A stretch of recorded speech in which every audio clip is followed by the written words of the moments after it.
get started with the one item on the open agenda this morning, which is labor update before we go into closed session. Jennifer, I think, Shembri. Yes. Good morning, Mayor, members of the City Council. Jennifer Shembri, Deputy Director of Employee Relations. In the last few weeks, we've received two significant proposals from two different unions, one from our Association of Engineers and Architects and the other from IBEW, which is our electricians union, that are before you today. From AEA, we received a wage and term counterproposal. It was a 2-year term. And in the first year, effective July 1, 2013, depending on the employee, it was a minimum of a 5% salary increase to a maximum of 15%. They also proposed effective July 15th to increase the top of the range by 2.5%, and then another 5% increase, or a 2.5% salary increase effective July 1, 2014. The proposal we received from IBEW proposed to revert back to the wages, previous wages. That would include the 10% total compensation reduction, and in addition, they proposed for 3 years retroactive a 2% increase each year for a total of 16% that would be effective in 2013. IBEW has also proposed to revert back to all of the benefit concessions that have been taken in the last few years, which include sick leave payout, changes to disability leave supplement, and healthcare changes that have been made. And that concludes our presentation. I have no requests to speak, so we're going to adjourn into closed session. We'll return at 1:30.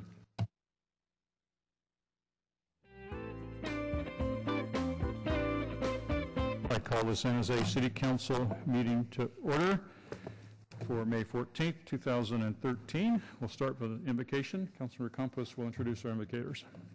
Thank you, Mayor, and good afternoon.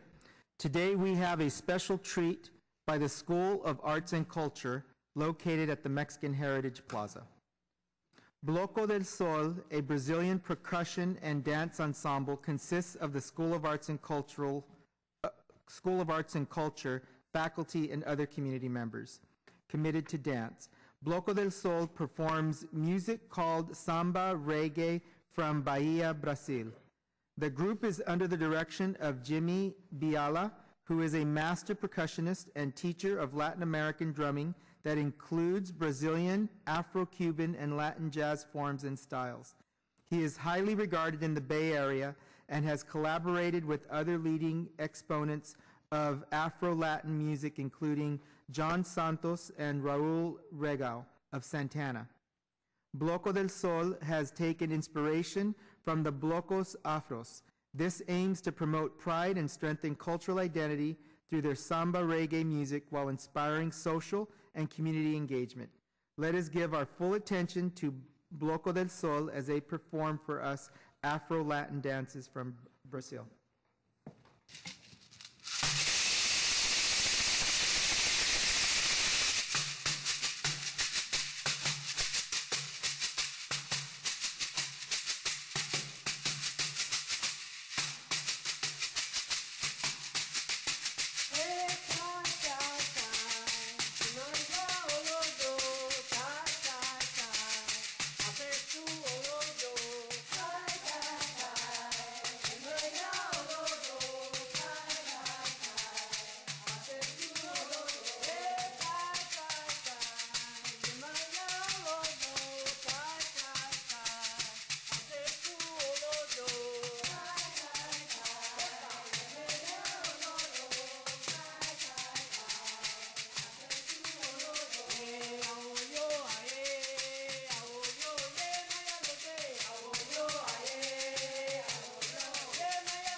Thank you, Bloco de Sol. Our next item is the Pledge of Allegiance. We're going to be helped with the pledge today by John Muir Elementary School third graders. Thank you for joining us. Please stand. I pledge allegiance to the flag of the United States of America and to the republic for which it stands, one nation, under God, indivisible, with liberty and justice for all. Thank you, John Muir Elementary School third graders. First item of business are the orders of the day. Are there any changes to the printed agenda? I have no requests. A motion to approve orders of the day. On the motion, all in favor? Opposed? None opposed. Orders are approved. Closed session report, City Attorney. There's no report out. We'll move to the ceremonial items. I'd like to start by inviting Councilmember Chu to join me at the podium as we present a proclamation and recognize the month of May as Hepatitis B Awareness Month.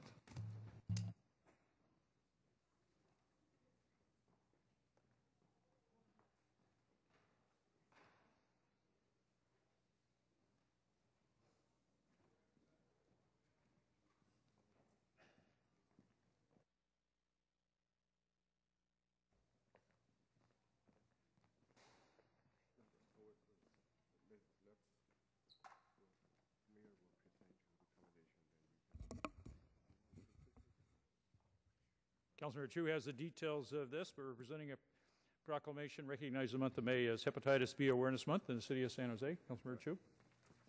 Thank you, Mayor. I'd like to thank my colleague and the mayor in joining me to proclaim May as the Hepatitis B Awareness Month. Hep B is the most common serious infection of the liver and is the greatest health disparity experienced by the Asian and Pacific Islander population. In the city of San Jose, approximately 1 in 10 Asian and Pacific Islanders have chronic hepatitis B infection contracted at birth or early childhood. As a fellow Asian Americans, I understand the concern of Hep B and liver disease. I believe public education and awareness is critical to our community. That is why I have partnered with many organizations over the years to host a community health event offering an array of resources to the public with the goal to educate the community that hepatitis B is preventable and also containable. It's preventable and containable. Most recently, in March, I partnered with the Piedmont Hill High School team HBV to host a health fair providing Hep B information, free health education by doctors, various testings and screening. I encourage our residents to support the Hep B Santa Clara County campaign in this fight to raise awareness and promote Hep B testing and vaccinations. I am both happy and honored to be presenting this proclamation of May as a Hepatitis B Awareness Month to the members of Santa Clara County Hep B Free Organization and representing the Santa Clara County Hep B Free organizations, the Arcata Kolchak and the Piedmont Hills High School team HBV Club. And we have Christopher Fan, Samantha Tu, Melissa True, and Hillary Fan with us today. So, Mayor, would you please do the honor of presenting the proclamation? And Christopher.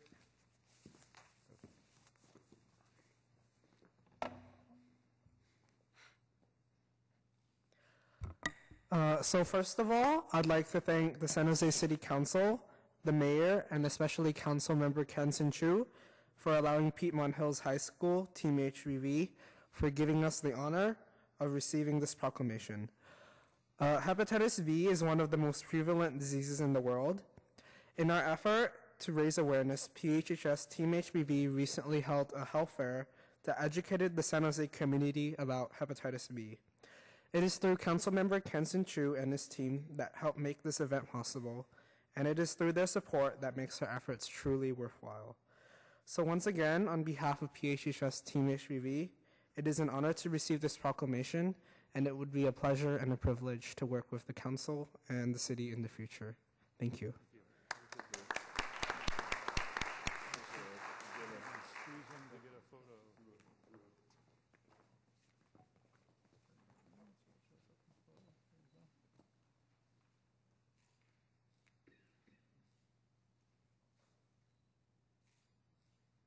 Thank you very much. I'd like to invite our city manager, Debra Figone, acting police chief Larry Ysabel, acting assistant chief Eddie Garcia, and officers Barthelemy, Juan No, and Gustavo Perez to join me at the podium as we present a commendation to our police officers for their courageous actions in the line of duty. The city manager has some of the details.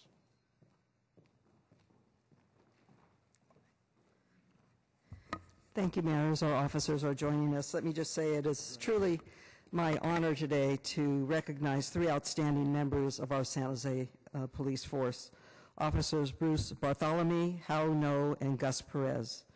They showed their personal courage and professional dedication to protecting our community last November.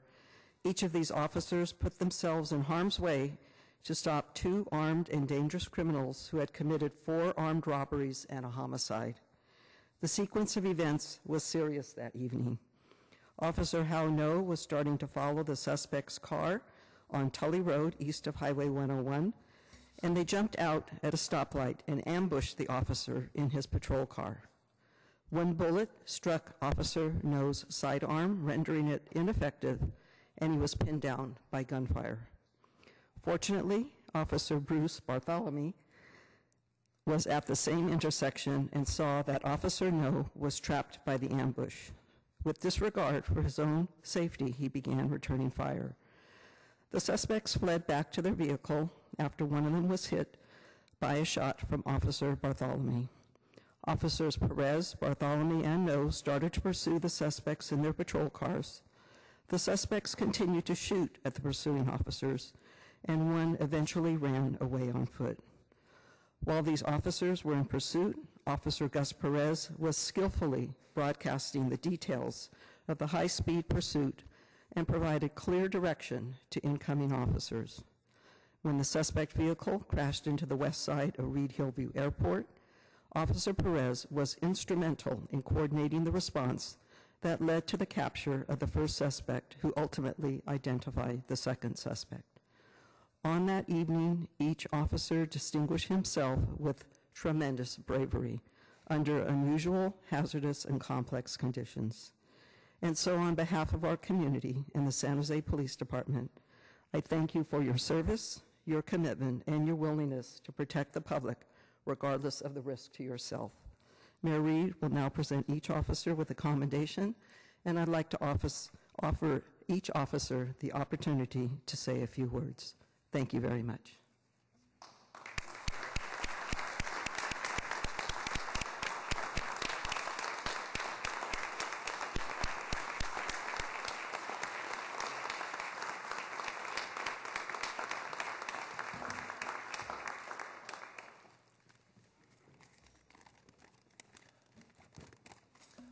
Good afternoon.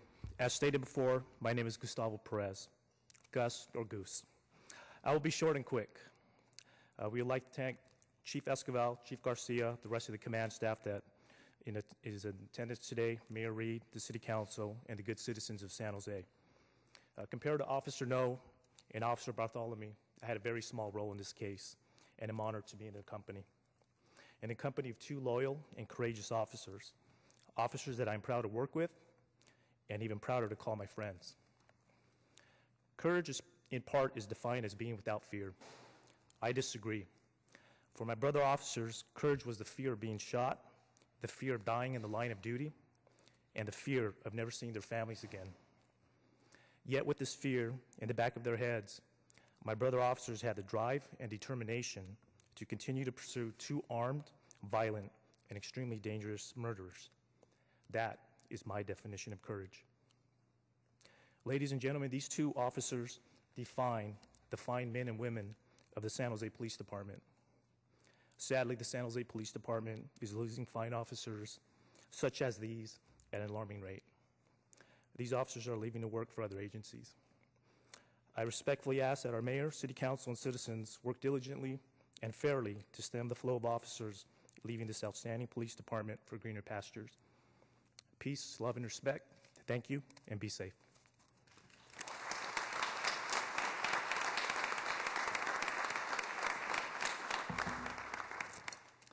Good afternoon. My name is Officer Hao No. I want to sincerely thank you all. This is an overwhelming experience, and we are extremely grateful to be recognized by the city. We're not familiar with the spotlight, not familiar with hearing thank yous, not in this line of work. That's okay, because it's already rewarding to know that we serve our community by trying to make a positive difference in the lives of the people that we serve. I'm absolutely thankful to be here. Not only because I'm receiving a prestigious recognition from the city, but also because I'm still alive. My gun belt was struck 2 times by bullets, one of which grazed my hip. Bullets literally flew over my head. I came within inches of being homicide victim number 42 of last year. It's a clear example that police officers risk their lives in the interest of public safety. I truly believe that divine intervention saved me that night. For that, I thank God. I thank Officer Barthelemy. I thank Officer Perez for having my back when I needed it the most. Their actions were nothing short of heroic. I thank Sergeant Paul Joseph for doing an outstanding job of supervising a series of chaotic crime scenes. I thank the rest of the men and women of the San Jose Police Department for their tireless and courageous work to capture and bring 2 cold-blooded killers to justice. It was a valiant team effort, one that I'm extremely proud that I was a part of. I also thank our wives and our families for their love and support that helps us survive emotionally from these traumatic events that we encounter in our profession. Again, from the bottom of my heart, I thank you all very much.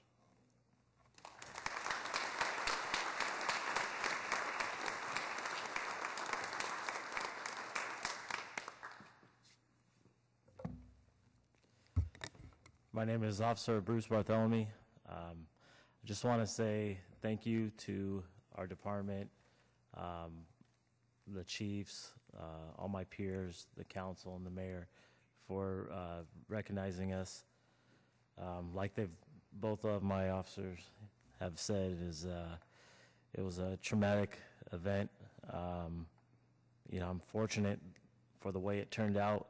It could have been a lot worse, and I'm just glad that eventually we prevailed as justice prevails, and that even though we don't do this job to receive commendations or medals, it's very nice to know that the things we do have a positive impact and that people do care for what we do. And we don't get many thanks in this job, and it's oftentimes very hard, and I know our loved ones really know the struggles that we go through. And I just want to say thank you, and I'm glad that I work with fine officers like these 2 standing next to me, and the chiefs and everyone else.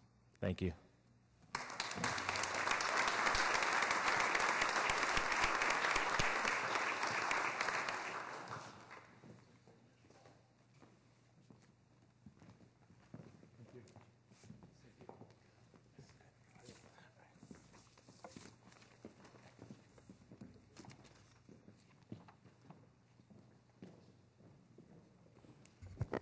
I'd like to invite Councilmember Constant to join me at the podium as we present a commendation to West Valley Community Services. Councilmember Constant has the details.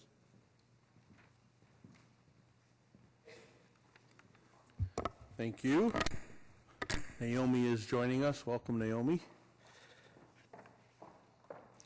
Today we are recognizing West Valley Community Services for 40 years of remarkable nonprofit services and honorable assistance to the West Valley communities here in Santa Clara County. We often hear of the West Valley cities, and sometimes we forget that the portion of our city, the District 1 that I represent, is an integral part of the West Valley area. West Valley Community Services was founded in 1973, and they're a nonprofit community-based agency that is providing assistance and services to the West Valley communities for over 40 years. They serve over 6,000 individuals and families annually, providing services in the categories of health, home, and heart. Their health services include a volunteer-staffed food pantry that bags and distributes more than $600,000 worth of food to individuals and families in need each year. Their home services include a transitional housing program that provides a housing complex for working homeless men and women with children. And their heart services provides emergency financial assistance to people with needs in the area of housing, utility, health, and transportation. In addition to all this, they host special events and programs to provide extracurricular activities for all of their clients and their families. They're a great asset to our community, not only in those West Valley cities that I mentioned, but also West San Jose. They've done this work, and they continue to do this work and provide these services, even though, due to the budget constraints, we are able to support them as an agency less and less. But fortunately, there's a lot of members of the community that keep West Valley Community Services in business so that they can provide services to our residents. So, Mayor, if you can give Naomi that commendation for their 40 years of outstanding service. And I think Naomi probably has a couple of words to say. Thank you, Councilmember Constant, and thank you, Mayor Reed, and thank you to the City Council members of San Jose. West Valley Community Services is a basic needs organization. As the council member stated, we provide emergency assistance for utilities and rent so that people don't have to face homelessness or hunger in the West Valley region. And so we are very proud to have partnered with the City of San Jose to serve the residents of 95129 and 95130 for over 30 years. And so we hope to continue this relationship. We hope that we are go out of business, because then that would mean that no one needs to have food or shelter provided to them. But thank you very much.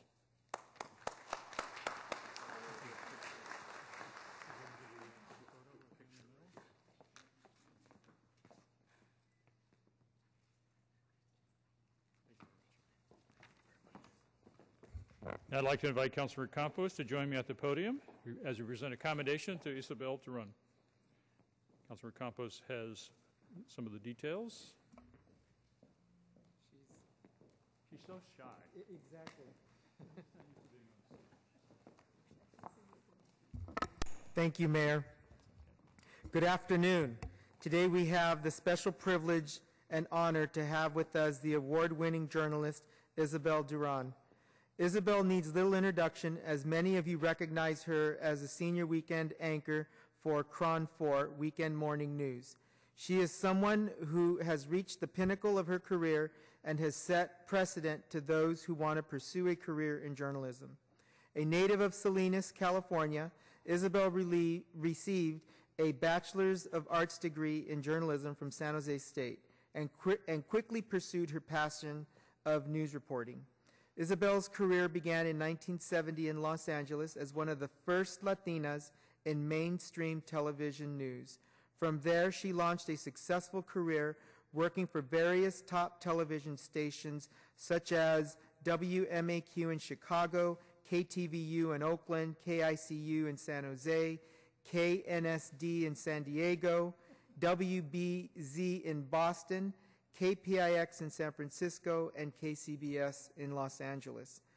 Over the course of Ysabel's career, she has been the recipient of many prestigious awards. She has been honored with an Emmy Award for her coverage of the Patty Hearst kidnapping.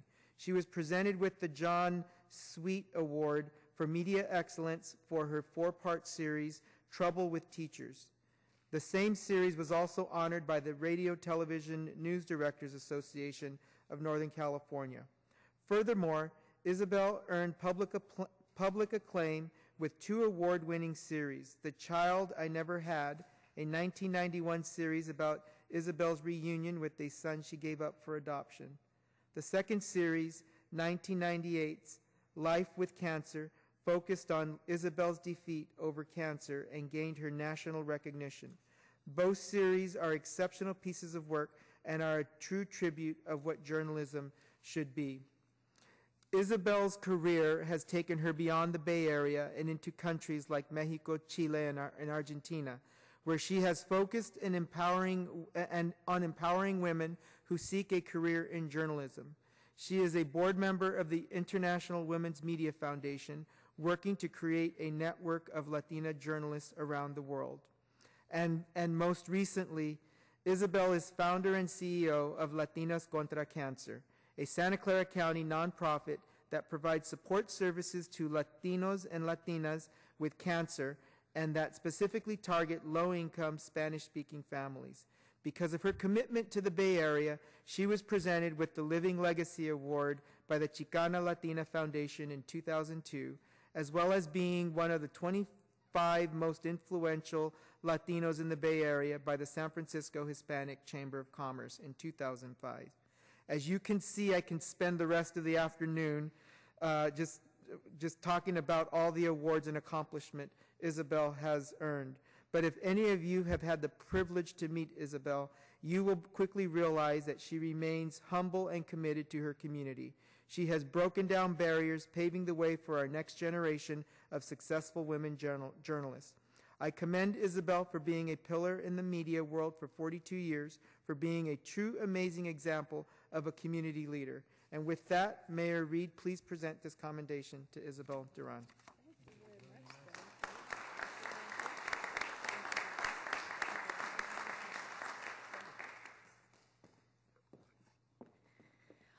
Thank you very much, Councilmember Campos and Mayor Reed. I really appreciate this. Councilmember Wynn and Herrera, very nice of you to stand up there with me. It's 42 years of journalism and 1 month of retirement, which feels very weird. They have to reinvent the concept of retirement because that's not in my DNA. There will be no beaches in Puerto Vallarta for me. 42 years of journalism, a lot of that spent in the Bay Area, a lot of it spent in and out of San Jose. So in some ways I have felt that San Jose and I have matured together. When I first started in journalism, we were at the other city hall downtown.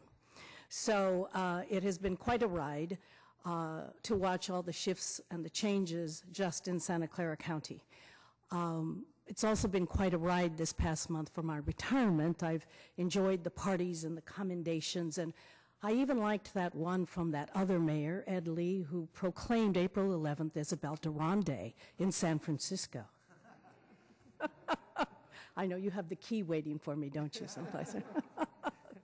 Anyway, thank you very much. This is very lovely. I appreciate this. I feel very strange not having my press badge so that I can barge through doors and not ask permission to do what I have to do. For the first time in multiple years, I had to knock on the door of Cron 4 the other day to get in the station. So it's a shift for me. I'm not quite ready to be retired from the media. I think I'll always be a nosy journalist, so watch what you say to me, because if I'm not reporting it, I'll make sure somebody else does. So that's authentic and out front. Thank you very much for this honor. It's really lovely of you to have me here today. Thank you. Very nice.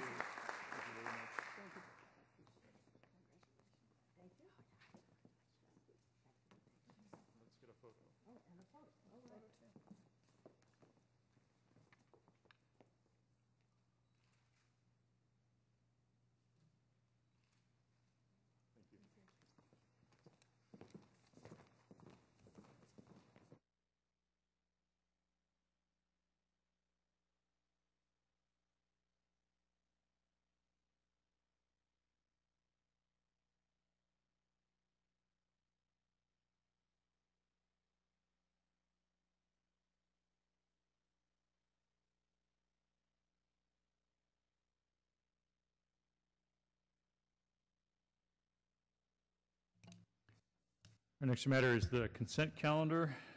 Other items council members would like to pull for discussion. Item 2.13, staff wants to make some comments on. I have one request to speak on the consent calendar. Jose Ortiz.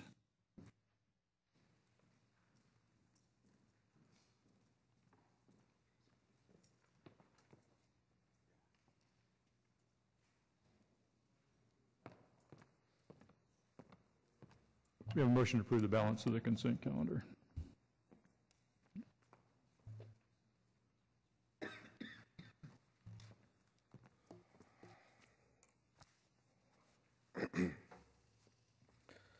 Honorable Mayor and members of the City Council.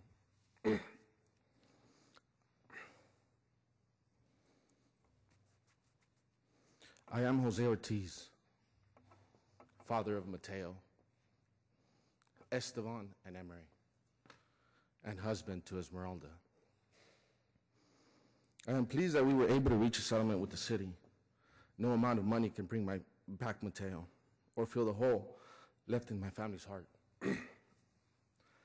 My heart aches so bad that I can feel it twitch. But it is time for my wife and me to move forward and build a better life for the remaining family, for Mateo's brother, Esteban, and for the sister he never had a chance to know, Emery. For all the great people of the city of San Jose, I urge you to honor all the other Mateos out there. I went to go pick up Esteban at school the other day and parked next to a beautiful city tree. It had a label provided by the city, planting our future. But what future is there if the city simply plants and forgets its trees?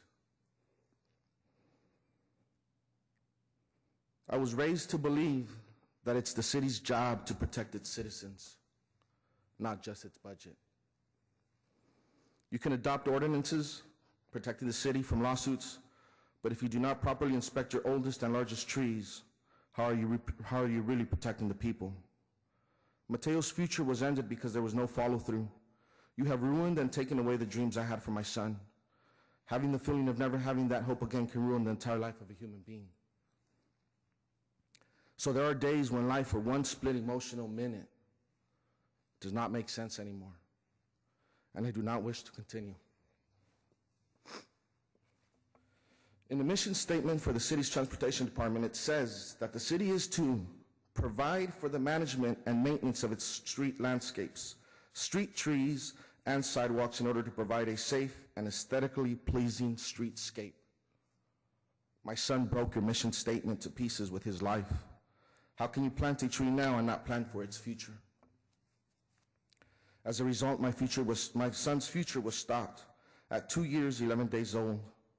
Your mission statement makes no sense if you do not take responsibility for the future of our city forest. I plead with you to think of this settlement not as a time to file my son's life away, but to give it meaning. Surely if the city can find millions of dollars to bring the ACE to town, it can find a way to inspect the largest and most dangerous of its trees. In that way, maybe Mateo's short life can truly have meaning for all of us.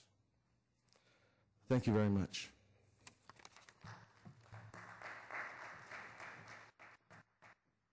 We have a motion to approve the balance of the consent calendar with the exception of item 2.13. On that motion, all in favor? Opposed? None opposed. That's approved. Item 2.13, staff had a comment on.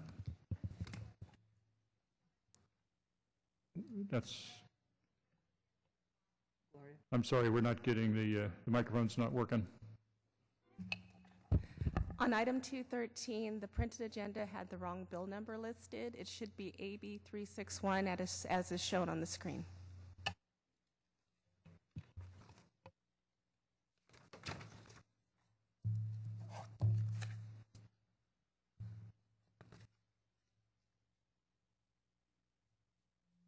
I'm sorry, I'm looking at the subject as AB 631.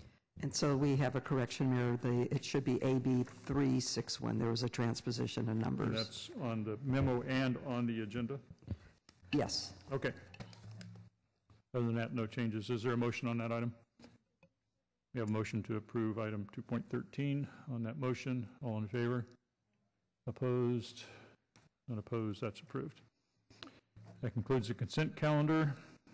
Item 3.1, report of the city manager is next. Thank you, Mayor. I have just one report. Tomorrow, the state of California will be conducting the annual Golden Guardian emergency exercise throughout the state. This is a comprehensive statewide exercise involving cities, counties, and many other agencies and partners. Together, we have the mutual goal of becoming better prepared to deal with major disasters. San Jose will be participating as well, and we will open up our Emergency Operations Center for the exercise to practice and assess our own emergency plans, procedures, and staffing. In California, and as you know, certainly in our region, we know that it's only a matter of time when we will face a major disaster. And so we also know that we can serve and protect our people and our communities when we're all better prepared to coordinate our response. And this takes planning and also practice. So tomorrow's exercise will be a very plausible scenario, one of a major earthquake that will strike our region and leave our residents without power, phones, and shelter. We will exercise the city's capabilities to activate the EOC, assess damage, set priorities, identify resources, and coordinate with other agencies. The goal is to determine what it is we need to do to get better at our work. It takes a lot of work to prepare for one of these exercises, so I do want to thank Chris Godley, our Director of Emergency Services, and his staff who've been working hard behind the scenes. We'll also have many other staff involved in tomorrow's exercise. As you all know, as public service employees, we are also called upon to serve as disaster service workers in the event that is necessary, and so I thank all staff for their commitment to being prepared. And that concludes my report. Next item is 3.3. This is a public hearing on the proposed operating and capital budgets for fiscal year 2013-14, including the proposed departmental fees and charges for the city of San Jose. This is one of many opportunities for the public to weigh in on our budget deliberations. We're about, halfway through, maybe two-thirds of the way through the process, which started back in January with our community survey of 900 residents. We had a neighborhood priority setting session with a meeting of 114 representatives of neighborhood associations and our youth commission. We, of course, held council and senior staff budget session in February, and we have neighborhood budget meetings that are underway. I think we've done 4. We have 3 this week. We'll have one in every council district. As the council has heard me from time to time in the budget study sessions, I've made comments on the cumulative cost of the increase in our retirement costs. And I have a graphic that I wanted to put up to show that as we adopt this budget as proposed, our retirement costs will be $277 million, which will pay shortly into the beginning of the next fiscal year in July. That's a $205 million increase over where we were 10 years ago when we started experiencing significant increases in retirement costs. And while we have a unfunded backlog on infrastructure maintenance of about $909 million across the city, you can see that we have spent more than that just on the increase in retirement costs over the last decade. And that's why I'm constantly talking about it, because it's such a huge factor in where we are and what we face going into the future. Because as we can see, the retirement costs are going up again in this next fiscal year.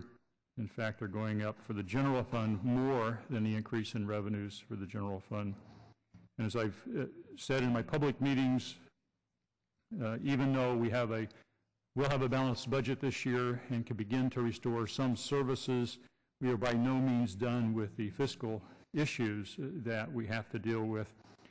We are underfunding road repairs alone by about $80 million even in this next fiscal year, and the total unmet maintenance, infrastructure maintenance needs is in excess of $100 million.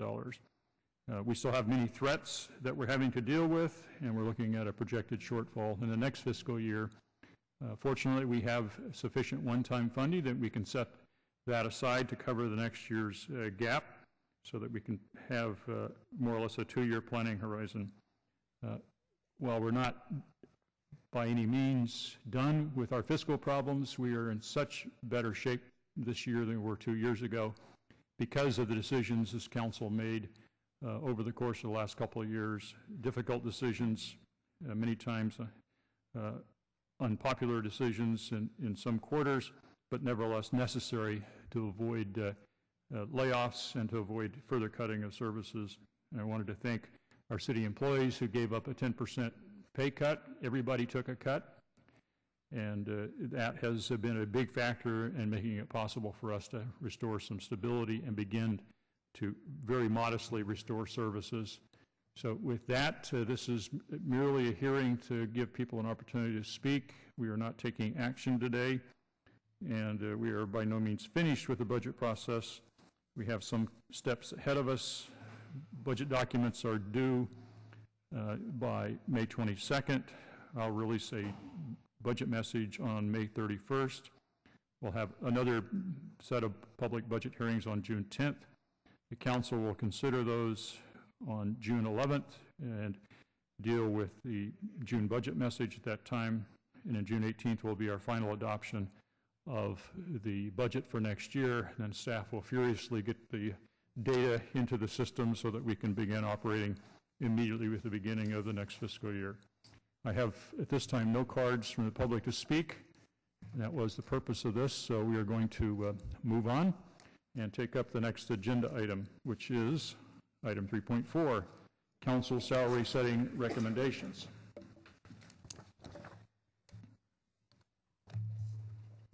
Good afternoon. The Salary Setting Commission met in public 8 times.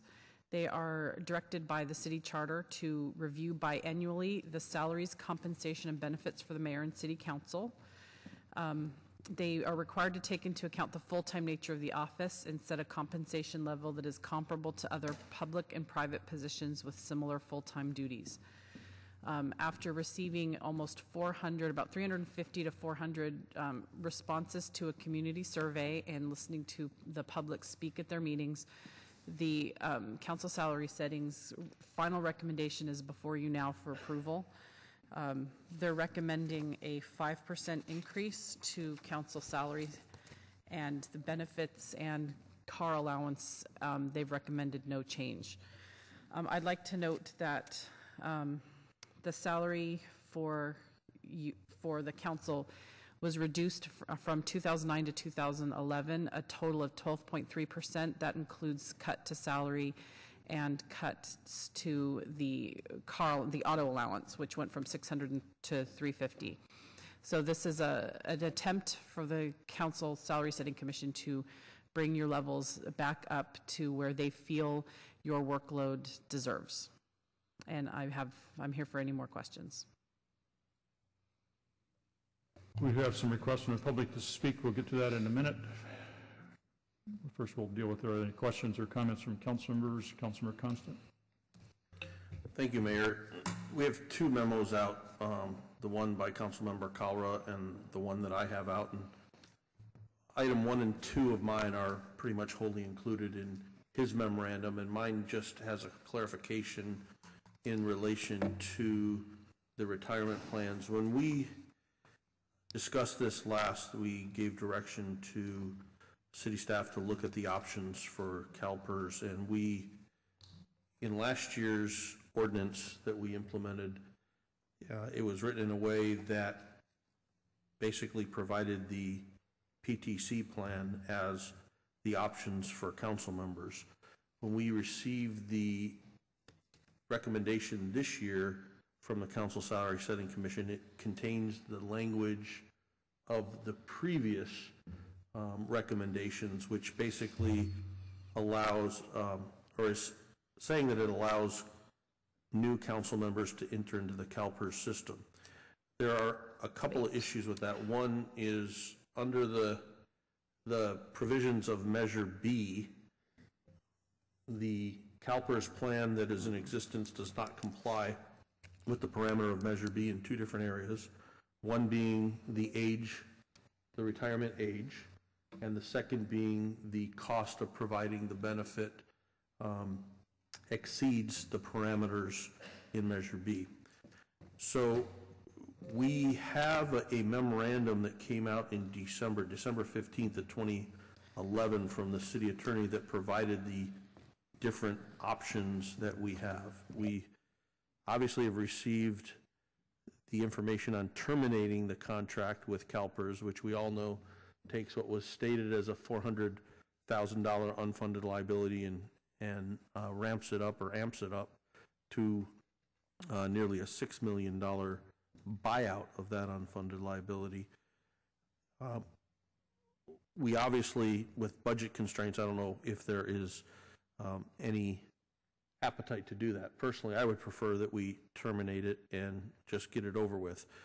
But short of that, we do have the option of simply keeping the recommendation or the ordinance as it was for last year, which basically provides the PTC 457 plan for future council members. And I believe that is congruent with the council's prior direction, the prior action, and the parameters of Measure B. So with all that, I'd like to then make a motion for my memorandum dated May 10th, 2013. You have a motion to move the memorandum, which is no salary increases for the mayor or for council members. Councilmember Herrera. Yeah, I just wanted for the record for the clerk to go over the salary decreases, just so that we have a clear record on it, because I think the Salary Setting Commission didn't cover the initial voluntary decreases that we took back in 2009. So I just want that on the record. That right, the voluntary decreases were included in the staff report from 2011. But I guess what I wanted to do is year by year, so how we ended up with where we're at. I just think it's important. I just want the public to know. Well, I have the salary for council members in the fiscal year 2004-05 was $84,270. That was lowered in 2005-06 to $84,000. It was increased. Well, actually, this is the council adopted amount is different. Let's go over council adopted. If you could just go from 2008 or 2009. Right. I mean, in the last. Okay, 2008.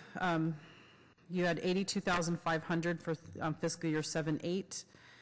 2008-09, it was 90,000, and it stayed that way. This is the authorized amount, though, and then reduced to 81,000 in 2011-12. But I'd have to go through. I'm looking at the previous report from 2011. We took a reduction, I think, in 2009 or 10. I have several memos that I didn't bring with me because I wasn't prepared for that question before. Council took several voluntary reductions in different ways. In some cases, you eliminated your auto allowance and took a percentage cut in addition to that. So your net decrease is about 12.3% from 2008 to 2011. Most of that you took voluntarily, and then the Council Salary Setting Commission formalized those voluntary reductions in 2011. But yes, there was a decrease from 2008 to 2011 that you guys took between the action in 2009 from the Salary Setting Commission to their actions in 2011. Okay, and then the other 2 points that I want to make clear, because I read the questions and answers that you put out to the public. Mm-hmm. Just to point out that this is a full-time job. Yes. Both the mayor and the council, full-time job. And although there are some folks that do have other jobs, I think do we have to get permission, or what's the policy on that? Yes, you do have to. Yeah, and you have to file paperwork to say, and you have to make sure it's not a conflict of interest. You wouldn't be able to accept a job that would be in conflict with your position here. And then you also have to file paperwork. There's an outside time and disclosure that you do every quarter. So quarterly, any member of the public can come to us or call us or go online to find out how much extra income is being reported. And it's generally not a lot. It's the equivalent of, part-time jobs. And finally, the fact that city employees nor the council receive Social Security. That's correct. So if someone spends 8 years doing this job, they don't get any Social Security added to their. That's correct. To accumulate, and neither do city employees. That's correct. Thank you. Councilor Kalra. Thank you, Mayor. And as Councilmember Constant alluded to, my memo, there's no need for me to put it forward since items 1 and 2 are the same thing essentially for the council and mayor to not accept any pay increase and stay exactly where we are with the additional comment from Councilmember Constant's memo, which I'm fine with. And I just want to make reference to my memo because not in the recommendation, but just in the background, I discussed a little bit about the reasoning, and certainly I think that if not all, most of us would agree that it may not be the right time for a raise, but I also feel that until the entire workforce is restored, it's 10%, that we should not look to increase our salaries. We're elected officials. It's not our career. We're here for a limited amount of time, and we make decisions that affect the thousands of people, the entire workforce. And I think that until we can never restore the amount of income that's lost by those that had to give back over a number of years, even if we do restore the 10%. But I think that at the very least, we should look to restore that 10% prior to any consideration of mayor or council increases in salary, both in terms of goodwill to the employees, but also to show that they're the ones that actually represent this city on a day-to-day basis. They're the face of our city. They're the ones that do the work on behalf of the city for our residents, and they're the ones that are spending their career in the city of San Jose and aren't simply elected officials for a short-term period of time. And so I just want to make that comment based upon what's in my memo, and we'll certainly agree with the motion, which is consistent with the salary component. Councilor Rocha. Thank you, Mayor. So if I could ask the two individuals who have the memo out who are consistent on their position on should not receive a raise until we're able to provide increases to employees throughout our organization. So do you contemplate that in the next budget year, or is there an interest in you having this decision made post our budget adoption or our negotiations with our employees? And if I may ask one question, City Clerk, is there a timeline for us to make a determination or an action on this? It does need to go into effect before July 1st. Okay. So first I want to say I agree with almost everything he said. I wasn't paying attention to all of it, but I agree. I never want to say I agree with everything Yash says, so I always have to put that caveat. I think that I would just add, we started by leading with taking the pay cuts first, and we should trail in restoration of pay. Now, as for when I see this happening, the Salary Setting Commission will reconvene in 2 years, but my recommendation is that this is our position for the next 2-year cycle. We have one opportunity per the city charter to review the Salary Setting Commission recommendations, so 2 years from now would be when this would get dealt with again. And just for the record, I meant to say it earlier, I wish we didn't have a Salary Setting Commission and we didn't have to go through this exercise every 2 years, and we should be looking for a way to not be voting on our own pace. So I agree with the latter part that you just said, and the same caveat. I don't agree with everything you said, but I'll agree with the last part. And I think, again, the discussion here gets very awkward about what I think the salary should be for the job that I'm doing. And I'm not comfortable having this conversation. I'm comfortable with the decision the last time when I first started this in terms of leading by example. Putting this out 2 years, I don't agree with, but I'm not suggesting that we reconvene this group. I'm curious as to the approach, why you didn't tie this to actions on the council in our budget as opposed to the 2-year gap that you just spoke about. 2 reasons. One, I think the charter is pretty clear that this is a biannual exercise. And the second is I don't believe we should tie our pay to the raises of employees, because you're barely one step removed from negotiating for your own pay raise. I just don't think that is where we should be in the negotiation process with our unions. We know that there's a lot of uncertainty in our budget, not only this year, this budget year coming up that we're working on, but next year is uncertain as well.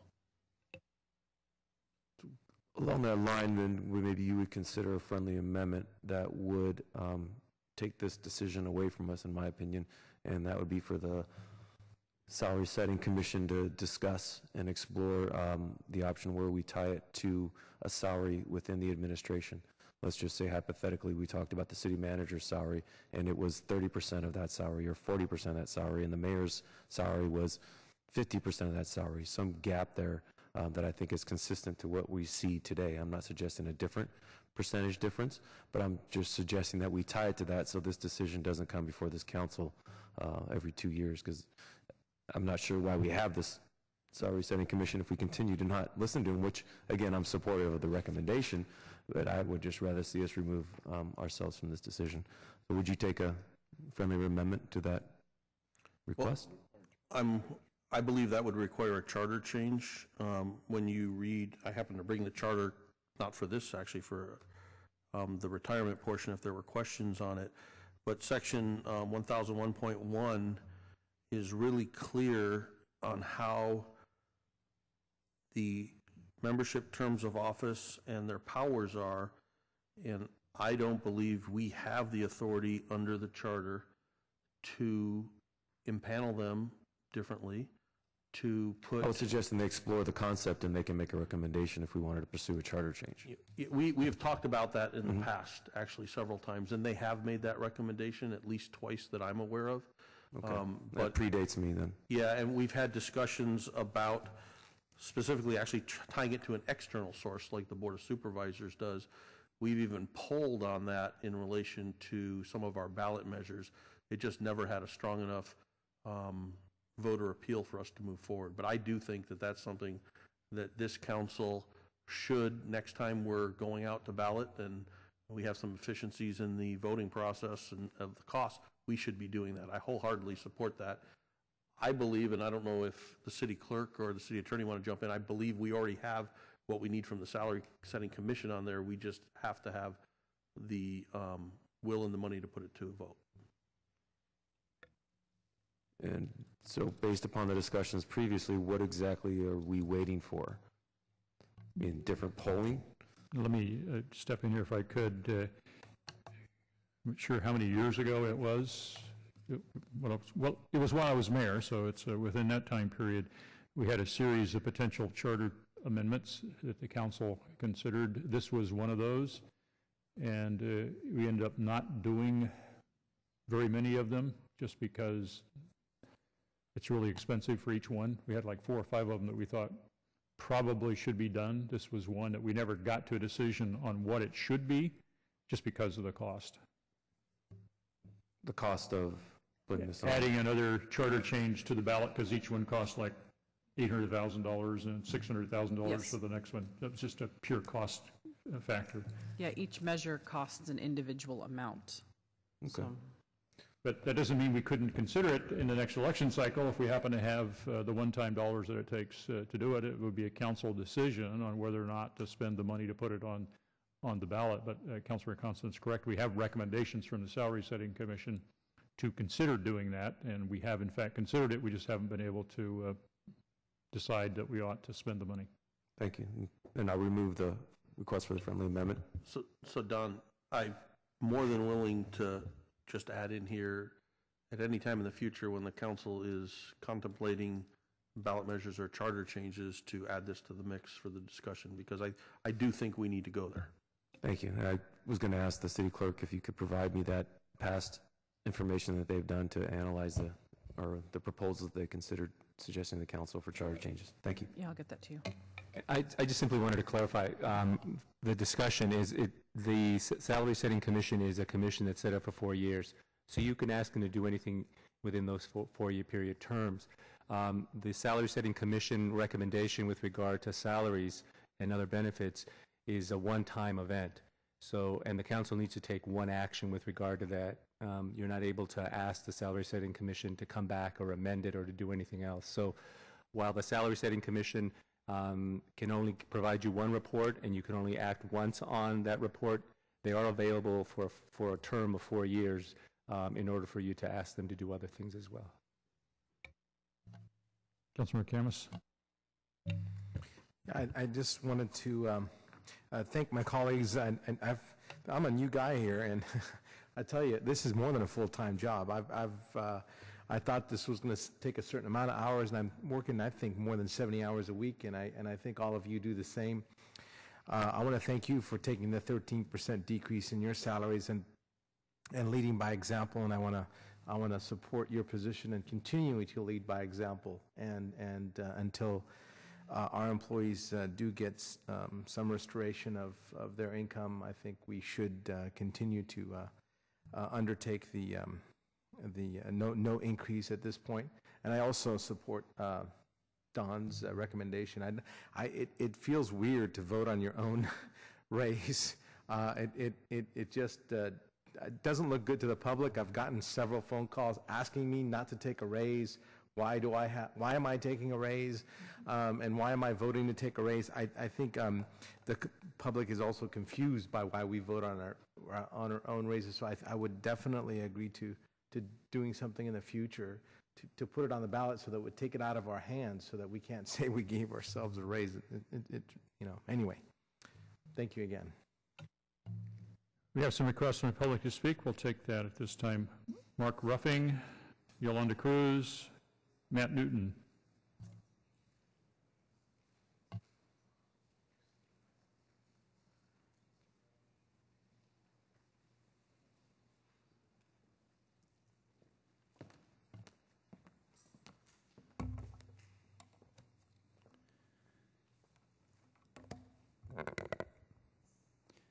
Honorable Mayor and respected City Council, city staff are still being laid off and city services remain reduced. The following positions are still being adversely affected in the coming budget that you will soon be voting on. These are the positions: analysts, building rehabilitation inspectors, community activity workers, community coordinators, development specialists, senior fingerprint examiners, senior account clerks, senior office specialists. Despite the fact that city staff is still suffering job and pay cuts, today you are voting on whether to grant yourselves a pay increase of 5%. This recommendation runs counter to your own Salary Setting Commission's public surveys, which found that nearly 60% of city residents felt that the mayor and council were already being paid too much. I'm not here to ask you to take another pay decrease, as we all did over the last 2 years. I also work for the city. I happen to work for MEF, which took a 12% pay decrease, as you folks did as well. But I am asking you to use your conscience. It's not a matter of whether you can vote on your own pay increases today, but is it the right thing to do at this time? I believe each of you are women and men of character. Prove me right. Show us what you're capable of. Now is not the time to vote for your own pay increases, especially when you have city staff that are still being laid off and services that remain cut back for the citizens of San Jose. Mr. Mayor and City Council, please do what is right. Vote no. Thank you. Yolanda Cruz, Matt Newton. My name is Yolanda Cruz. I am the president of AFSCME MEF. I'm glad to hear that you are not going to be, that you're recommending that you not get the raises. But I also want to set the record straight, Councilmember Herrera. In 2009 and 2010, AFSCME employees took a true zero, receiving no raises or salary step increases at a time when we had negotiated for a raise. We did that for the period of 1 year. At the end of that year, we had to wait another 2,080 hours, which is 1 year, the equivalent of 1 year of full-time work, to receive any salary step increases if there was anybody that was allocated to do that. Our part-time workers work 1,040 hours or less. It takes them 2 years to get a raise. In 2010, 2011, we did take our 2% increase that we had negotiated fairly and properly in 2008.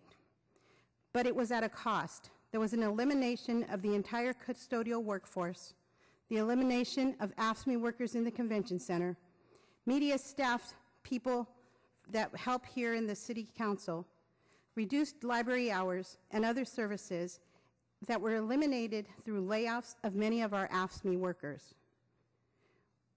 You have before you saying that you lost 12% of your pay. You took 12% direct pay from us, in addition to the increases in contributions for other services.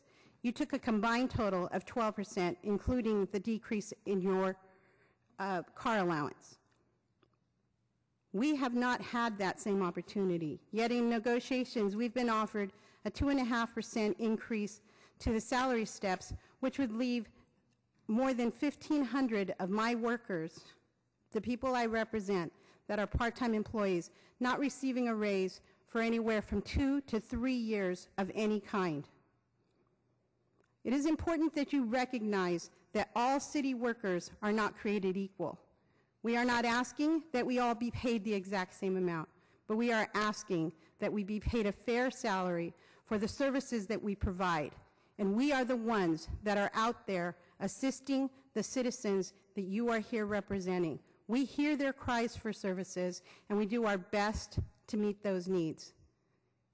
Sorry, your If you time want is to up. lead by example, please consider that when you make your future. Matt Newton, Ross Signorino.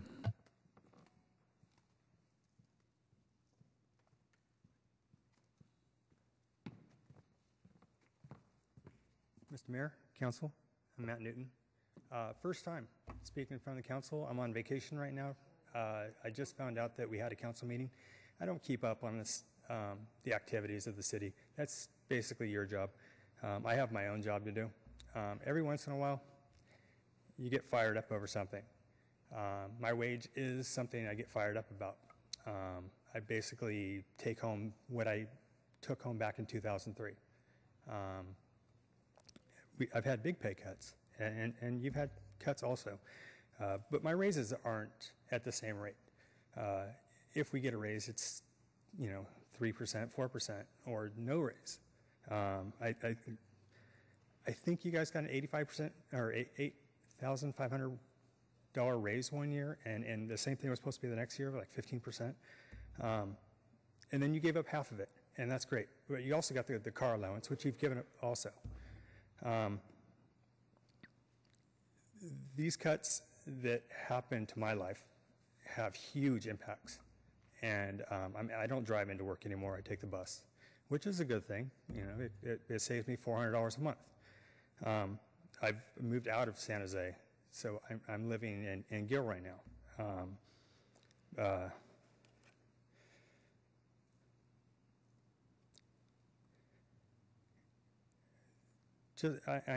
I grew up next to Ash, two doors down. I don't know if you remember me.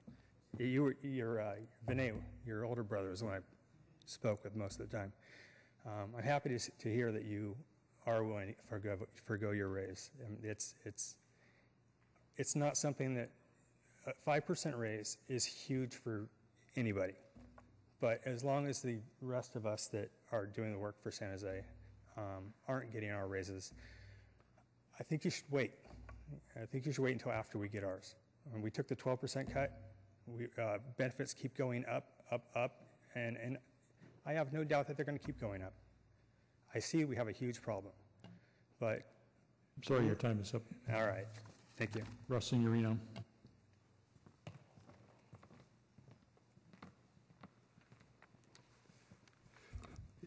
You are certainly in an awkward situation right now. This salary setting situation you have here on the agenda and what you're asking for, or maybe what you should get with the Salary Council, what they recommend.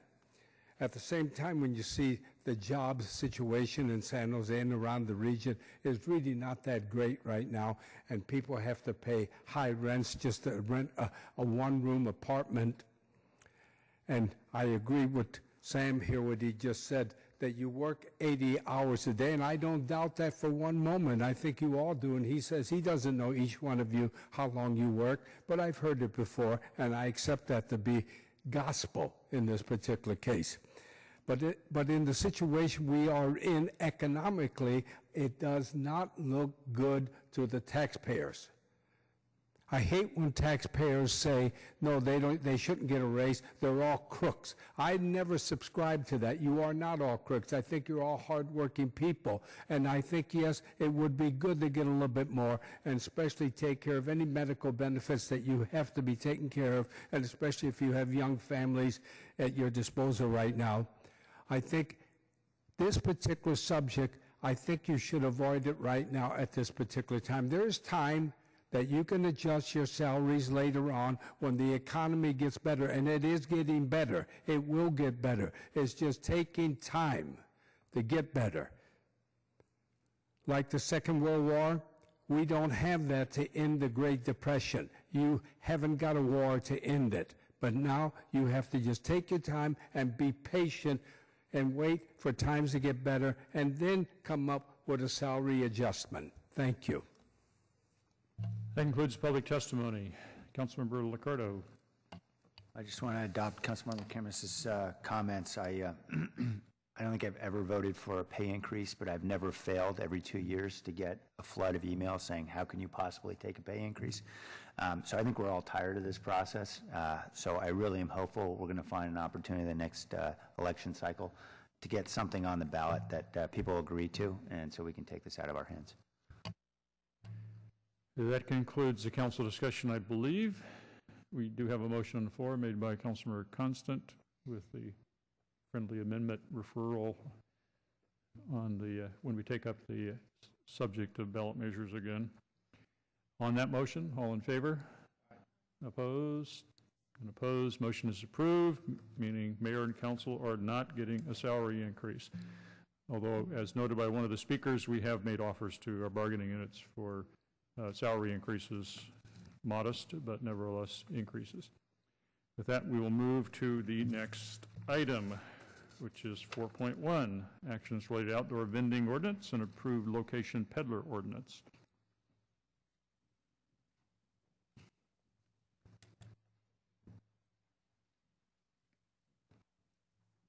We'll have a staff presentation on this, which I think is going to be led by Laurel Porvetti. If not, we'll find out here in a minute. Thank you, Mr. Mayor. Laurel Porvetti, Assistant Director for Planning, Building, and Code Enforcement. With me this afternoon is Division Manager Andrew Crabtree with our Department of Planning, Building, and Code Enforcement, and Angelique Gatev, Assistant to the City Manager, and other staff as appropriate to answer your questions. We have two ordinances before you this afternoon. The first is a series of Title 20 zoning code changes to facilitate the outdoor vending of fresh fruits and vegetables. This is consistent with council policy setting direction to really facilitate access to fresh food in San Jose, and also consistent with our general plan. I believe our memos are fairly clear in terms of the provisions. We're essentially loosening the code, making it easier for vendors on private property to offer fresh fruits and vegetables to our residents and businesses in San Jose. And with that, I'll turn it over to Angelique. Thank you, Laurel. Angelique Gaeta, Assistant to the City Manager. Just to echo what Laurel just said, the same goes for Title VI changes. She was speaking, I think, more to the planning changes in Title 20. With regard to the Title VI, these changes are intended to also promote access to healthy foods, streamline the permitting processes for vendors selling all types of wares, including fresh fruits and vegetables, increase enforcement of the regulations related to outdoor vending, and protect the public health, safety, and welfare. Specifically, as a whole, the proposed ordinance would include provisions that will expand areas where vendors can sell their wares, expand the space within which vendors can operate, require reasonable buffers between vendors and residential uses of property, require reasonable distances between the vendors themselves, extend the terms of the required permits, and for vending in a fixed location in the public right-of-way, provide flexibility to the city manager to create regulations which address issues such as cart size, areas where vendors can sell, buffers between vendors and certain land uses, and hours of operation. At this time, I'd like to acknowledge the work of the Planning Department, specifically Jenny Nussbaum and Andrew Crabtree. the police department, specifically Lieutenant Sims, who's joining us at the table as well, DOT, Laura Wells, and from the City Attorney's Office, Colleen Winchester. We ask for your approval of our recommendations and are here to answer any questions that you may have. Thank you. We'll get to questions in a minute. I'd like to take the public testimony at this time. Aurelia Sanchez and Rachel Poplak.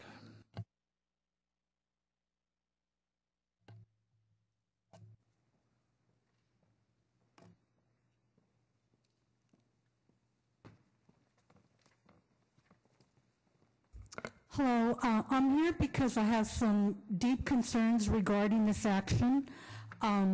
First of all, I'd just like to say food does matter. New studies show that a lot of corporations are using caffeine in the food, and also with the genetic alteration of foods and fruits and other things, there are some deep concerns. But I also feel that the city of San Jose, at this time, we're lacking service and leadership in regulation.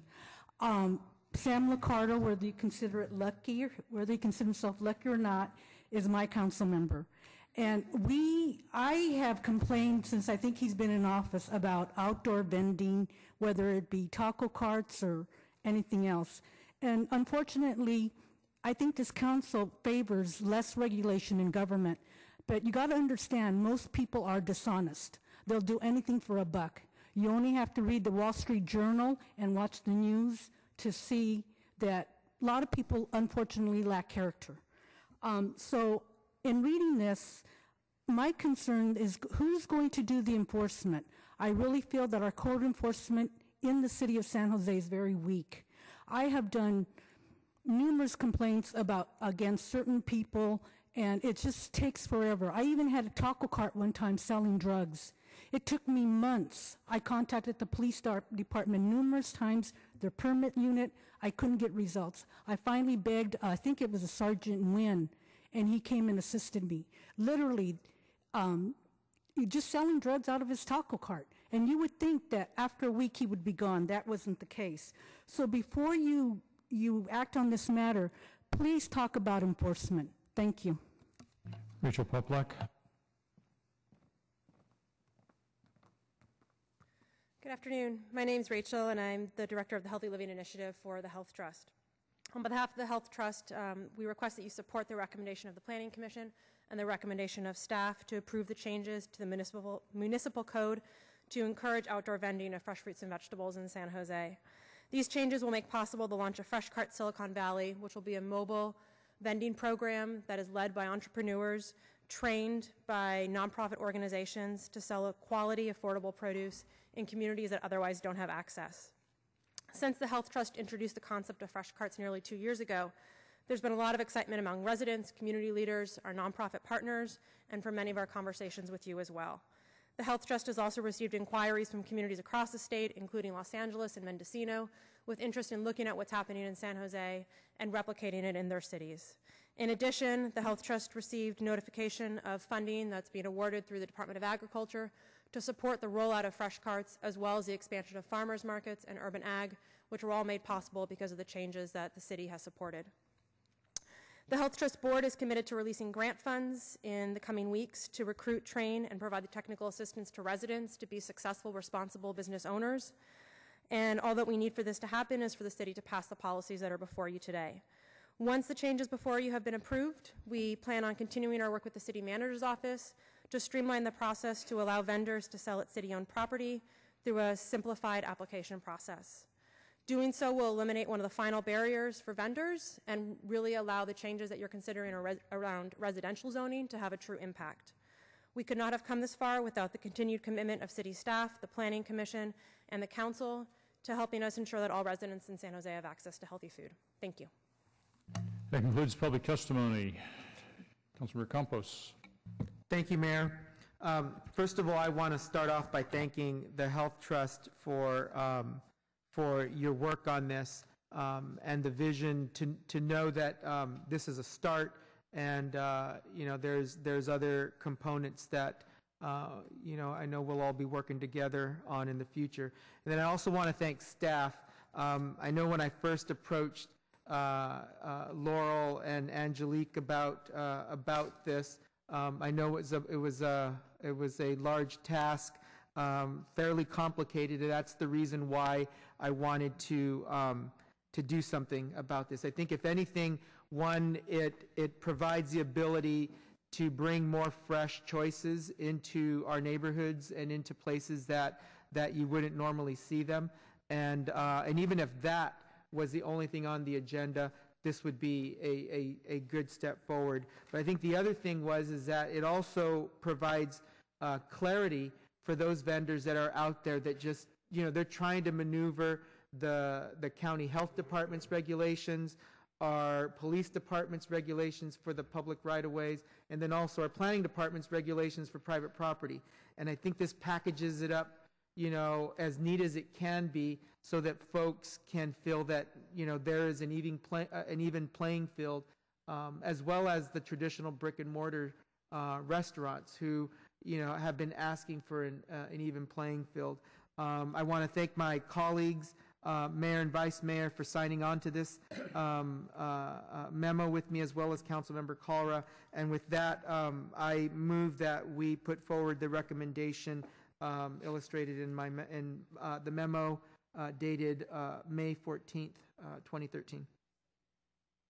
We have a motion on the floor. I think the date is May 10th of the memo. Yes. Yes, okay. It's the one that you and I and Vice Mayor and Councilmember Kalra signed, that memo. Just make sure we're talking about the right one. Okay, we have that motion on the floor. Vice Mayor Nguyen. Thank you, Mayor. First of all, I wanted to thank staff for bringing this forward. Obviously, this is very exciting. San Jose is actually leading the movement in terms of encouraging our residents to eat fresh fruits and vegetables. And I can't be more happier to see this recommendation. I also want to thank the Health Trust for introducing the concept of fresh carts 2 years ago. Obviously, that helped us moving in this direction. I represent a very low-income district where families don't have access to fresh fruit and vegetable at a reasonable price. I mean, they do have it at the different chain supermarkets, but if you look at the small neighborhood stores, the mom-and-pop stores, these stores don't usually sell fresh fruits and vegetables. So this is great with what we have before us today, but I also encourage us as we move forward, perhaps to work with the Health Trust or any other nonprofit organizations to develop a program where the city, would encourage small neighborhood stores to sell more fruits and vegetables. And I think that's a very noble concept. It's something that I'm very interested in working to develop further. So I hope to have more of this type of conversation as we move forward. So thank you. Councilmember Kalra. Thank you, Mayor. And I also want to thank staff. I know this has taken a lot of work and energy to get here, and I appreciate especially the consistency with some of the county regulations. And that's definitely will make it easier for those that that are selling the goods. And I want to thank Councilmember Campos and the Mayor and Vice Mayor on the memo. And I really do like the concept, especially when we talk about urban gardening, community gardens, what have you, of just bringing fresh fruits and vegetables to every community, every neighborhood in the city, but especially those that are in food deserts that don't have quick and easy access to grocery stores, and to bring the high quality, good, fresh foods to the families, to the neighborhoods, to the schools. I mean, it'd be great to see these carts outside schools as kids left school, and to have the parents with them to buy fruits and vegetables. I really like the fresh carts, and I don't know if there is, as we go forward with this, I know that many of the carts, and especially per county regulation, require have a sink and what have you, and especially for the foods that are cut or prepared or warm foods. I mean, there's a good reason why the county has a lot of those particular regulations.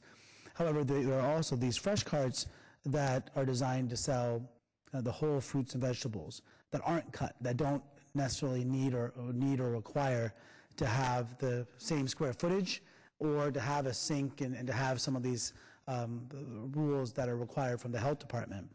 I saw, and I want to thank Fred Perez here from the Health Trust, and he had showed me some of these carts when I was at a community event, and after that, that was last summer, I believe, and then in December, I was in New York City and saw some of these carts on a day, which was an average December day in New York, was as cold as any day as you'd find here in San Jose, and yet these carts were everywhere, fruits and vegetables were everywhere, and it just makes you think that, what took us so long, but I'm glad we're here because we're in the ideal setting, not just because of our weather, but because we are surrounded by farmland and by the fruits and vegetables that the rest of the world take advantage of.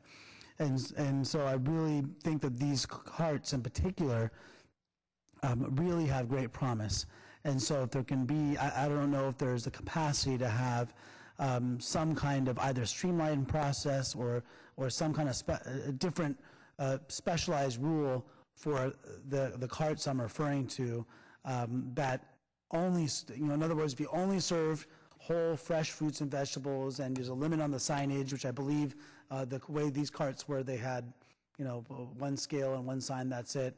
I just would really like to see these carts out in the neighborhoods, in the community, and frankly, and I don't know if this is taking it to a whole nother level, but, in some of my neighborhoods, there are individuals that you'll see selling, selling fruits on the side of the road. Selling them in the middle of a neighborhood to legitimize what they're doing, to give them a pathway to getting one of these kinds of carts and making sure that they still have the opportunity to, because people are buying them, that's why they're there. Sometimes people will say, what are they doing there? Well, people are stopping and buying those fruits and vegetables, so that's why they're there. But if we can do it in such a manner that they're doing it in a healthy manner, they're not kind of all stacked up on the ground, and also that they're to have the county health permit, so that someone that stops will know that there's some processor, they feel safer and feel like it's a healthier environment, and the person that is selling is also selling products in a safer environment, and they're legitimized in doing their business. Thank you, Councilmember. So to address the whole foods that are unprepared or uncut, Title 20 does do that, and I'll leave that to Laurel to give you some specifics on that.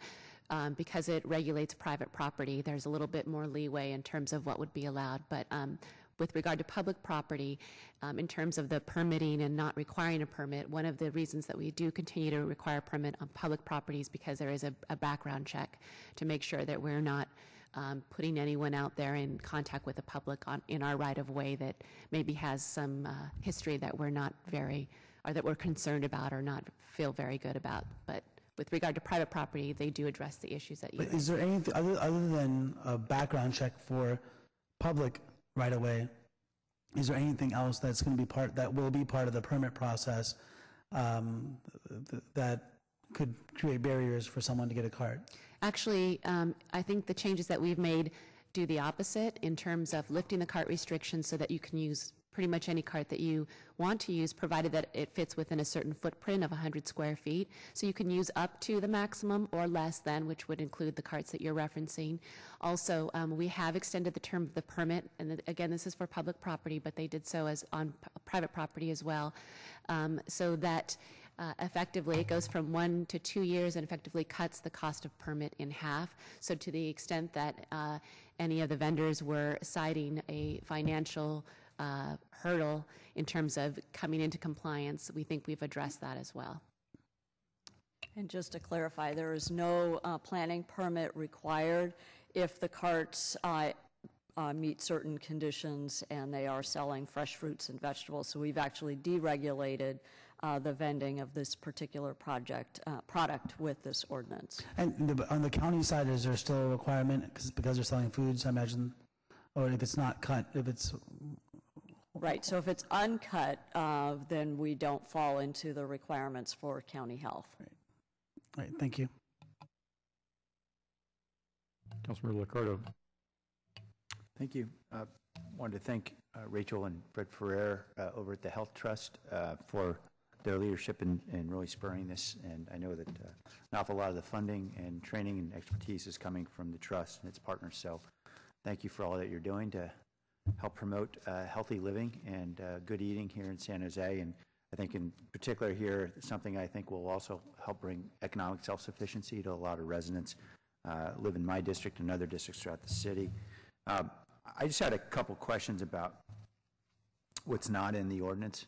As I look at Fred's letter, in the penultimate paragraph, it makes reference to their intention to work with the city manager's office to allow fresh cart vendors to sell at all city-owned properties through a single permit application process. Why aren't we doing that now, or in this particular action? Well, I think one of the specific issues that the Health Trust raised was a single permit to transfer between public and private property. So on private property, as Laurel said, they wouldn't need a permit provided that they're selling whole fresh fruits and vegetables. But when you cross the line into public property, for the reasons that I cited earlier, they do require a permit because of the background check. So as much as we'd like to streamline, it does provide for one permit, which is from the police department if they're on public property. If on private property and they meet certain conditions, then it doesn't. Okay, and since, okay, I think I got it. Thank you for... And extending the term was intended to allow, to ease that administrative burden on the vendors as well. Understood. Okay, thank you for connecting those dots for me. I wasn't connecting them all on my own. Why, on page 8, at the bottom there, there's reference to the fact that happily we're not requiring administrative permits for fresh fruit and vegetable vendors with limited hours in the commercial, industrial, and downtown pedestrian-oriented zoning districts. But we're also not requiring the permit for vendors of other foods as well. And I'm wondering, why would we want to give this favored status to folks who are out there selling cotton candy and ice cream?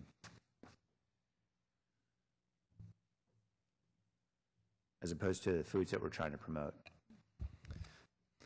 Thank you.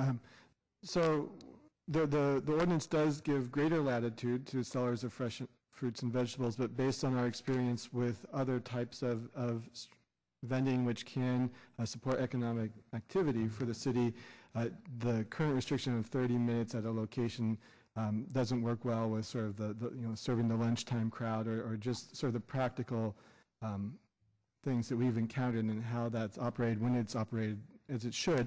And so the proposed ordinance gives greater flexibility for that, although to a lesser extent than it does for the fresh fruits and vegetables. It's just primarily taking that half hour to 2 hours, and then you sort of reference some of the different zoning districts. It's again across the different zoning districts, adding more consistency for these. Other than the fresh fruit and vegetable ones, we're allowing in the residential districts and on non-residential properties.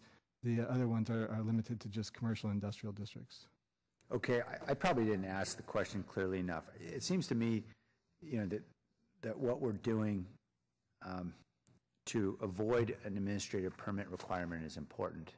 That's sort of instead of folks get out there because they won't have to deal with red tape. And I'm just trying to understand why we would do that for vendors of products other than fresh food.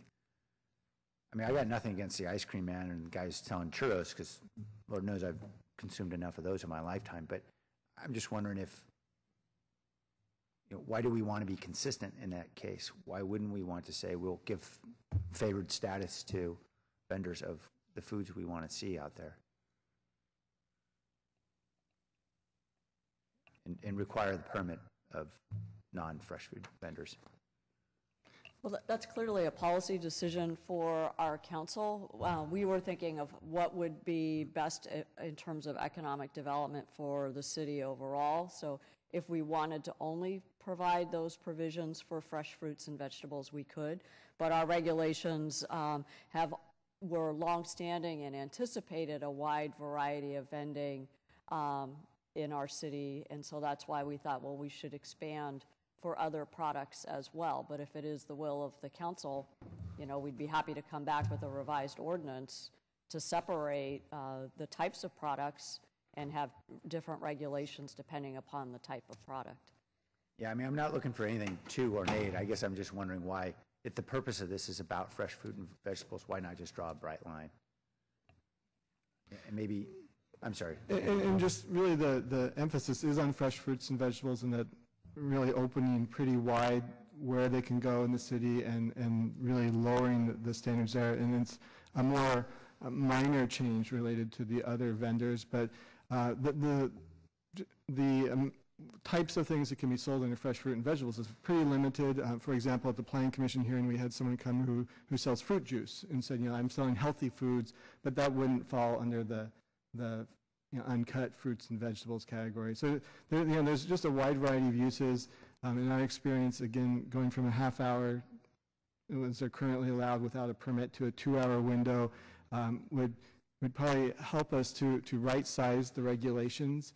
If you think about, again, their ability to enforce and to administer the process, when regulations have more detail and requirements than are really helpful or necessary to achieve our outcome in terms of land use control, that added complexity kind of can encourage non-compliance in the sense that if it's right-sized to the way that makes sense for the business to operate in the way that's consistent with our land use goals, then really that's what we're trying to get here with is something where we don't see a need to be as restrictive as we have been on that use. And since we've heard through our going back to general plan update and just the community process that we've conducted in this instance, there's an interest in seeing a little bit more flexibility for vending that can enliven the neighborhood. It can add for opportunities for small business owners to conduct economic activity and meet other goals. Okay. So I appreciate there are other goals here. I guess, I do share some of Aurelia Sanchez's concerns. The member of the public who spoke earlier, although I think she attributes it to our fear or aversion of regulations. I think the bottom line is we don't have the resources to enforce. I recognize that's true here as well. Code enforcement is very thinly staffed, I recognize, and the backlog is substantial in terms of calls. So I'm not eager to inject additional bells and whistles into the ordinance unless the maker of the motion is so inclined. I'd be happy to support it as it is. I just hope that maybe as we're continuing to look at outdoor vending and hopefully as we are able to restore services, that we consider again the possibility of appropriately discriminating between foods that we want to see out there and foods that, frankly, we probably would rather not. And Councilmember, to address your concerns with enforcement, we've been hearing that all along as well. By extending the term of the permit, what we're trying to do is free up staff time so that they're not processing permits annually and they can actually go out there and respond to the complaints that we're getting, recognizing that we are limited resources to begin with, and we will come back to the council in a year and let you know how the operation is working. It may very well be that we have to come back with an increase in fees at that time because we need more resources for enforcement, including staff. But we're happy to come back and report to you in a year with an update on how this program is working. And on the private property side, we are following up with an ordinance that would adjust the fine schedule. It's noted in the staff report that probably need to be increased a little bit and have an escalation factor for instances of non-compliance. So we are sort of taking that double-sided approach of again, streamlining the permit process, but also increasing the penalties for those that are the bad actors. I appreciate that, and I do appreciate particularly the streamlining. I know that's needed, particularly to free up resources to do other things like code enforcement. I'm not optimistic that higher fines is really going to have a huge impact here.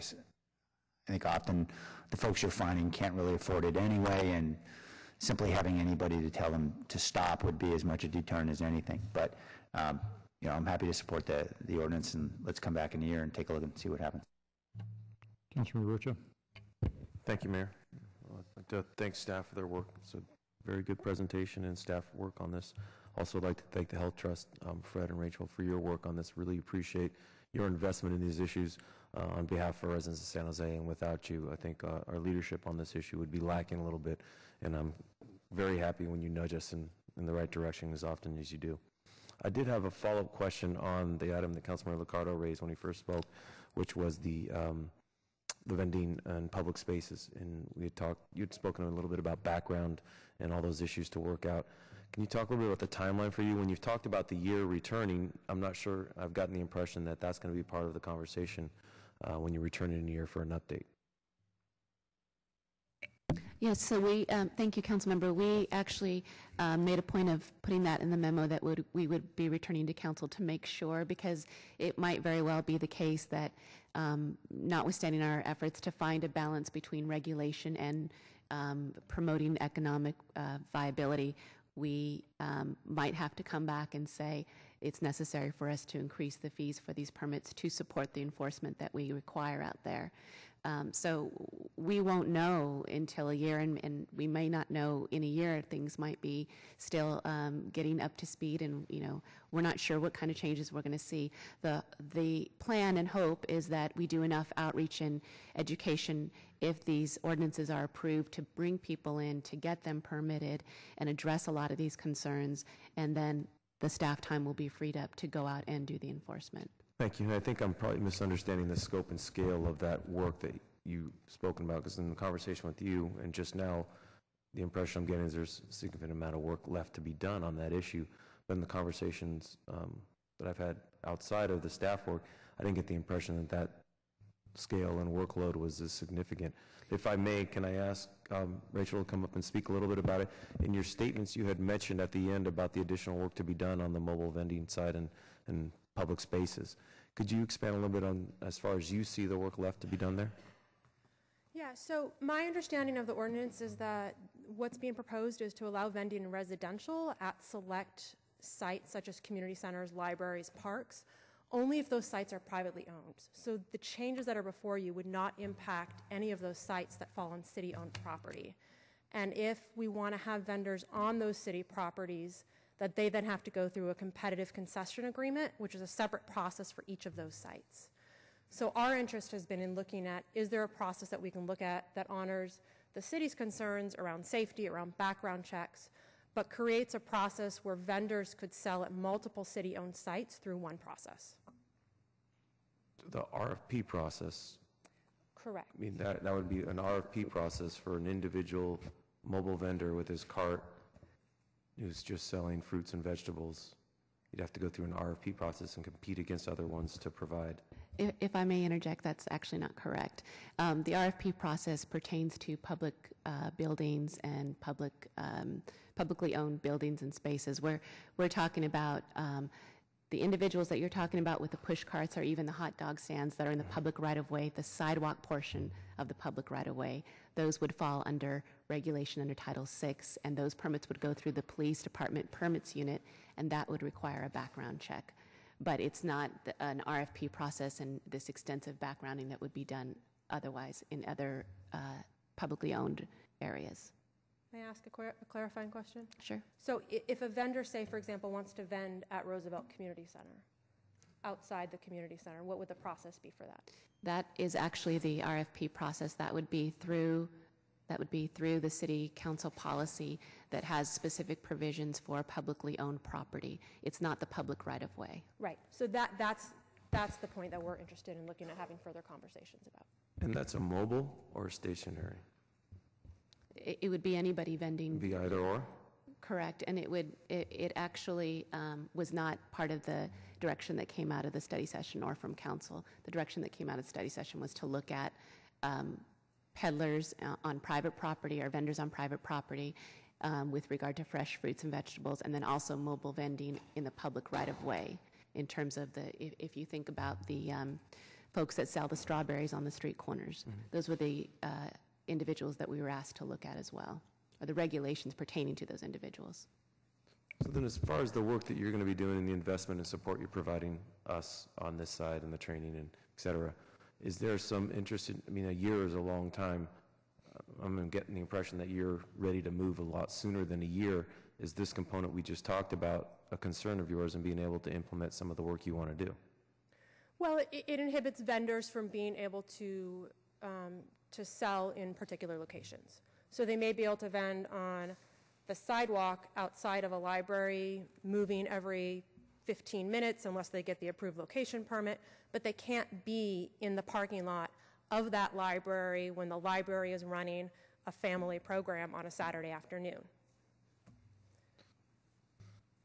So, given that, is there a possibility here to accelerate that clarification or that policy discussion through staff and returning to council for any further direction, or do you feel that this is more an administrative act? We could certainly return to council for direction, or in terms of putting it on the priority session and making it a priority for staff to look at. It was not one of the things that was included in this particular direction. I'm not sure I'm comfortable with the priority setting session. I think it's the most wonderful thing in the world, but timing-wise, given what we're getting here, an investment from the Health Trust and is ready to step up, that kind of delay I just don't think is what I'd like to see. Would it be possible to make a friendly motion to have this policy discussion referred for council action sometime in September? If I'm looking 4 or 5 months out, I would think that would give us enough time to do the work. Is that? Yes. I don't know who the second was. Oh. Yes, we have. Okay. Vice Mayor Nguyen had the second, and it's okay. Thank you. Thanks. Mr. Mayor, if I and may. we have a comment from. Yeah, if I may, I just want to let you know that in terms of Title 20 and the zoning regulations for private property, including city-owned property, we are enabling the vending to occur. So the rules are in place. How, from a real estate perspective, the city chooses to implement is really a separate question outside of the municipal code regulations. So today you're really dealing with the enabling legislation for both public right-of-way as well as private property and community centers, et cetera. But how we choose to have vendors on city-owned property is subject to separate city council policy and action. Councilmember LICCARDO. Yeah, just a question, Ed. Under the Brown Act, this item is noticed as outdoor vending on public and private property. Can't we just give direction right now? You can give direction to come back. You can't give direction for them to adopt an ordinance, because the ordinance that was posted and the information that was available to the public simply talks about vending in the public right-of-ways and vending in private residential areas. It doesn't talk about vending in city-owned facilities. So you can give direction for the staff to come back, as you are doing, with an ordinance or a process that comes forward to the council on an RFP that would select the vendors who would be on city facilities. But because the ordinance that was posted and the information simply talked about private property and public right-of-ways, you wouldn't be able to have them adopt anything today. I understand what you're saying about there being a distinction between public property and public right-of-ways, but the caption of the item is what is the notice to the public, right? And the public notice is simply outdoor vending on public and private property. So it seems to me it should be within our scope, isn't it, just to have this discussion, give direction. So we're not as I coming back indicated, with it is possible for you to give the direction that you're talking about, but for the council to adopt something, which would mean modify the ordinance to adopt it? Yeah. Yeah. I mean, I recognize we don't have an ordinance. Correct. But it seems to me we could adopt a specific policy and have the ordinance follow. You can, as I said, you can give direction for the council to come. The problem is you're talking about creating a situation where vendors are going to be able to go on city facilities, and you don't have, the public doesn't have the opportunity to come in and say how they think that should operate, or who should do it, or what the process should be. And so that opportunity should be given to the public before you adopt a policy. But you can clearly give direction to come back with a staff's recommendation on how to do that process. They can have community outreach, come back to you, and then at that point you can adopt something that's more specific. Okay. And I appreciate what you said. I respectfully disagree. I think any member of the public who's actually interested in this issue, and it appears there have been 2 who have spoken, could see from the caption that we could certainly talk about any vending happening on public property.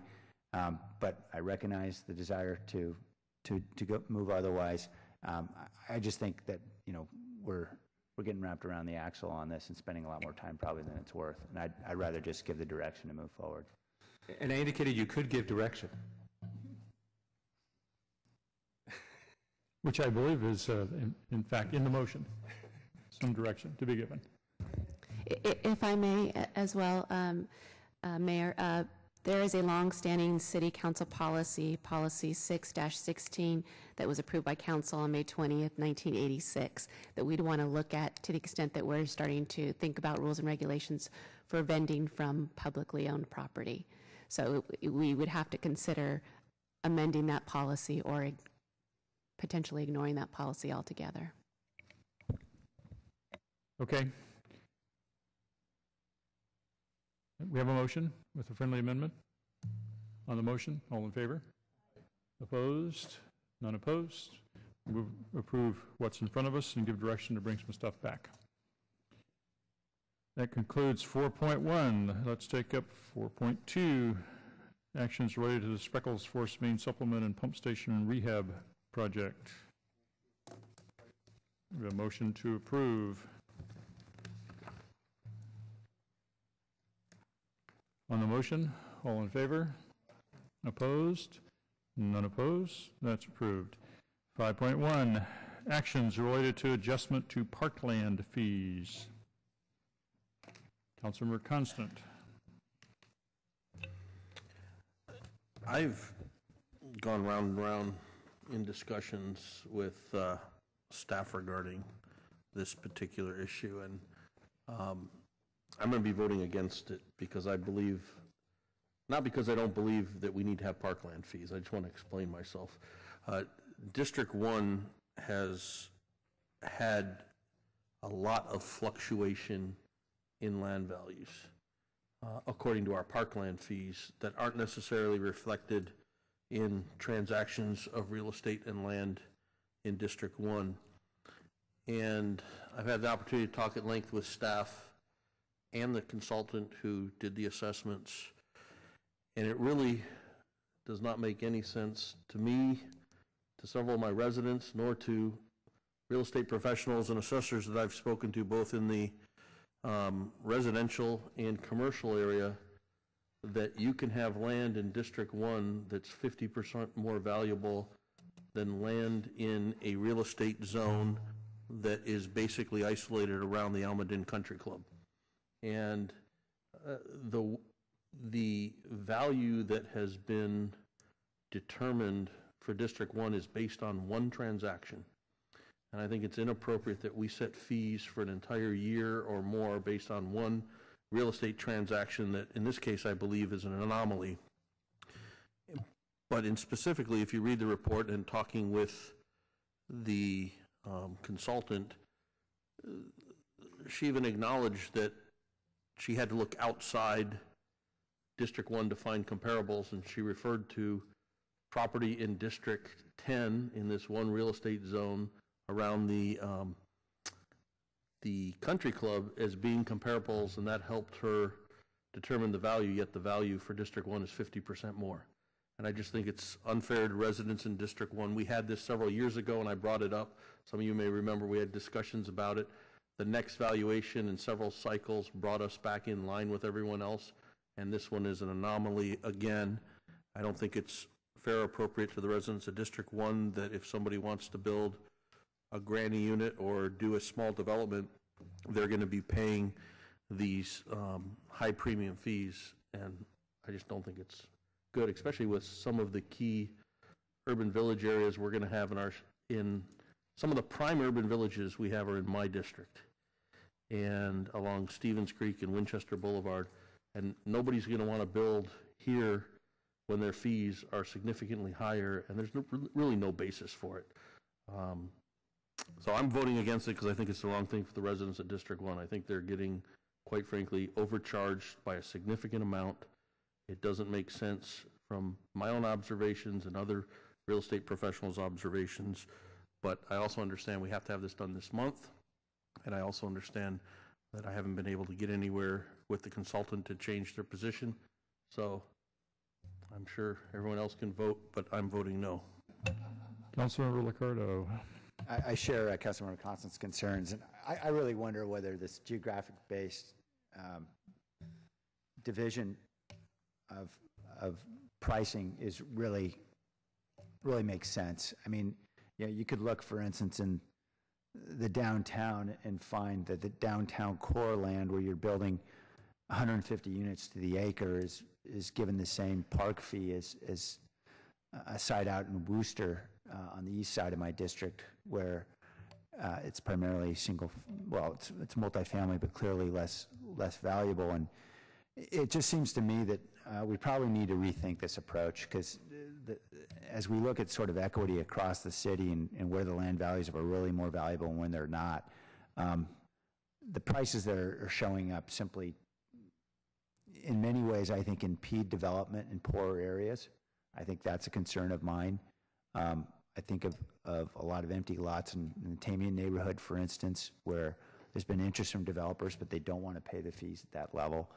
And so I would very much support us taking another look at this, about whether or not these lines are really well drawn, and rather than having a simple sort of a geographic basis where we believe the contiguous areas of the city are all going to have roughly the same value, that maybe we start to look at building form as a basis. That is, where something is zoned for clearly more units, that it makes some sense that we recognize there's increased value there.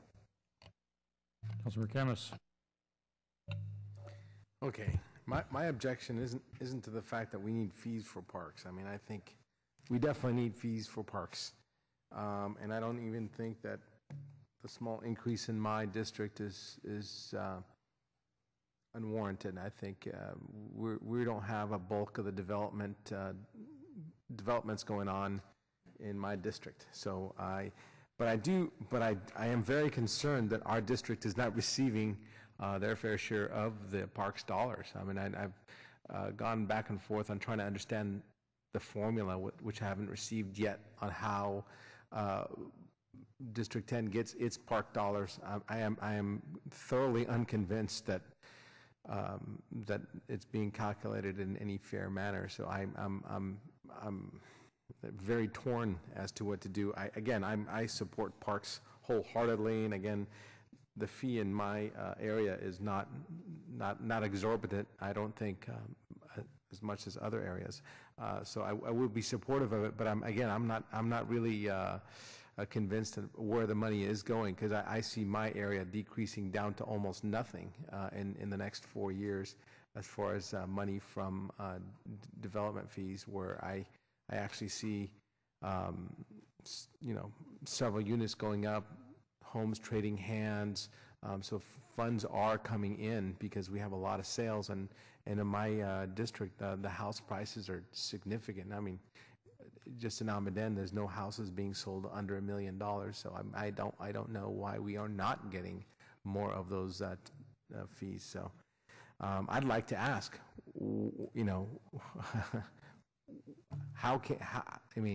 make me understand why I should be voting for this.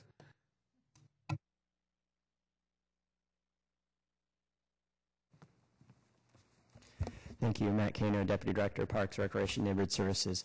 Thank you for your question. I know during the council budget study sessions, was it Friday, I think, you asked about our distribution for our construction and conveyance tax. And our acting director, Julie Edmonds-Matas, is meeting with you on Friday for a one-on-one, and I'm going to be providing her some of the information to share with you at that time to go over our distribution of funds. For the Parks Trust Fund, we can also share in detail with you every fee we've received in the council district the past year and where that's been allocated to. Yeah, I appreciate that, but I got to vote right now on this. So if I might, Matt, if you can make a distinction between the C&C and sure. That is the formula I think the council member is needing to have sorted through on Friday, which is different than what's before them today.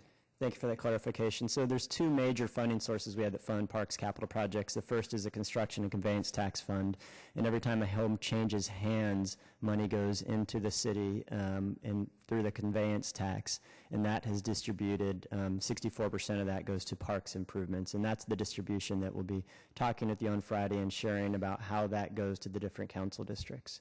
So that's the construction and conveyance tax, and that's a large source of our capital budget annually in parks. The other source is the Parks Trust Fund, and that's what we're here about today. It's actually a land-based ordinance under the state's Quimby Act, and so our first priority is for developers to actually dedicate parkland to the city of San Jose. That's always our first goal. But in lieu of that, if it's a high-rise downtown, or it's an area next to a park already, or it's a really small development, if it doesn't make sense for them to develop to give us a new park as part of their development, we have a schedule of fees that they then pay us. For several years, we were not updating that schedule of fees. Back in 2007, we decided, the City Council voted to continue to update that on an annual basis to track land values, so that when developers pay us these fees in lieu of giving us land, we can then turn around and hopefully cobble these fees together and buy land for new parks in the council districts. And so that's what today's vote is on the annual adjustment of those fees. And our goal is to have certainty for the developers so that those fees change on August 1st of every year. And are these fees distributed solely, like if a development goes up in my district, this is my point, are those fees going to go to a park in my district? Yes, with per our ordinance, per state law, the fees have to serve the residents that pay the fees. And as part of our green print master plan adoption a couple of years ago, we worked with the City Council to say that for a neighborhood serving park, that's within a 3/4 mile nexus. And for a community serving park, such as a soccer field, that's a 3-mile nexus. But in addition to that, we almost never cross council district boundaries, and if we ever do cross council district boundaries, if like a development is on the border, we would have a conversation with the council offices about that, but it's very rare for us to do that. Thank you. Sure. City Manager. And just one more thing, Matt, while you're here. It's my understanding, as Councilmember KANSEN indicated, that the fees do need to be set this month, and so we can't defer this action, not that anyone is deferring. However, I have received feedback from Ed Shikata that we do want to re-look at the methodology next year before coming back to next year's fee setting, correct? Correct. We need a 60-day notice for the fees to change, and that's why the end of this month is my deadline if I want to continue the certainty to the developers for the August 1st fee change every year. And then talking to Nancy Klein and her team about the feedback we've been receiving, we do want to relook at the methodology. It's been a long time since we've done that, and we've received great feedback, and we will be doing that. Councilmember Herrera. Yeah, totally supportive of looking at, meeting our obligations to set these fees, but I heartily support the idea of looking at the methodology because there's some, it looks like some disparity in terms of the cost per square foot that's going to result in this, this action is going to result in, and, I'd want to understand better how those decisions are made and whether they're made equally across all the districts in terms of the value of how we're setting these. I'd like to ask Nancy or Terry to come up and help me explain how the fees are set across the different MLS districts. Because I guess that's a concern. I don't know that I quite understand. You're doing comparative kinds of sales of property, and if there are very few, as I think Councilmember Constant was talking about, that gives you such a small sample size and might skew a number in a direction that where it might not be equitable. For that district, or for that Thank you for the question. Terry Medina with OED Real Estate. Essentially, the report is developed by an appraiser looking at all sales that are in the area. In this particular study, there were 54 land sales, both comprised of lands and lots. The difference being land is developable for residential, and lots are already developed lots. In addition to that, they looked at over 6,000 sales that occurred during the year for resales. So they did some analysis in that, trying to come up with some percentage to apply. And as the report indicates, there are areas where there were no sales, but we still needed to come up with some value per square foot. It should also be noted that the value per square foot is also dependent upon the requirements within the area. For instance, in some areas where there's a significant amount of land required to develop a single-family site, the cost per square foot would be less, yet the overall value of that area would be higher as compared to a smaller residential site, where the cost would be higher per square foot, but the overall cost would be less. So is that then densities paying more? Is that, am I getting that? Yeah, it's just the nature of the market that typically in the market, smaller sites would require a higher cost per square foot although the value of that developed site may be less than a larger site. I hope that explains it a little bit better. Somewhat. I'll be looking to hear how we evaluate this, because it sounds like we're going to be looking at that. Yeah, we're going to relook at Going the whole forward, so process thank next you. year. Thank you. Councilmember Kalra. Thank you, Mayor. And, I have no problem looking at it, but no matter what formula we come up with in areas where there's higher land values, there's going to be discrepancy. I mean, that's going to, no matter how we slice it, that's going to happen. And I understand if there's a concern that we're not getting a good cross-section of the property sold in a particular area, then if that's the case, then we should certainly look at it. But these, MLS zones are routinely used, and if there are other criteria or other factors that we'd like to look at, that's fine. But ultimately, we're going to see discrepancies as Allen Rock double, but it's still the lowest in the city, and there's a reason for that. And there's a reason why places like in West San Jose have gone up to the extent that they have. And so it seems somewhat consistent with the increase in property values that are now occurring again as we come out of the recession. But I'm more than happy to look at it, but not with the presumption that somehow it's going to make it even across the city, because that's certainly not something that will be the end result regardless, or should be the end result regardless. I don't know, Mayor, if we have a motion. We do not yet have a motion. I'd like to make a motion to approve the staff recommendation. Now we have a motion. Councilmember Constant.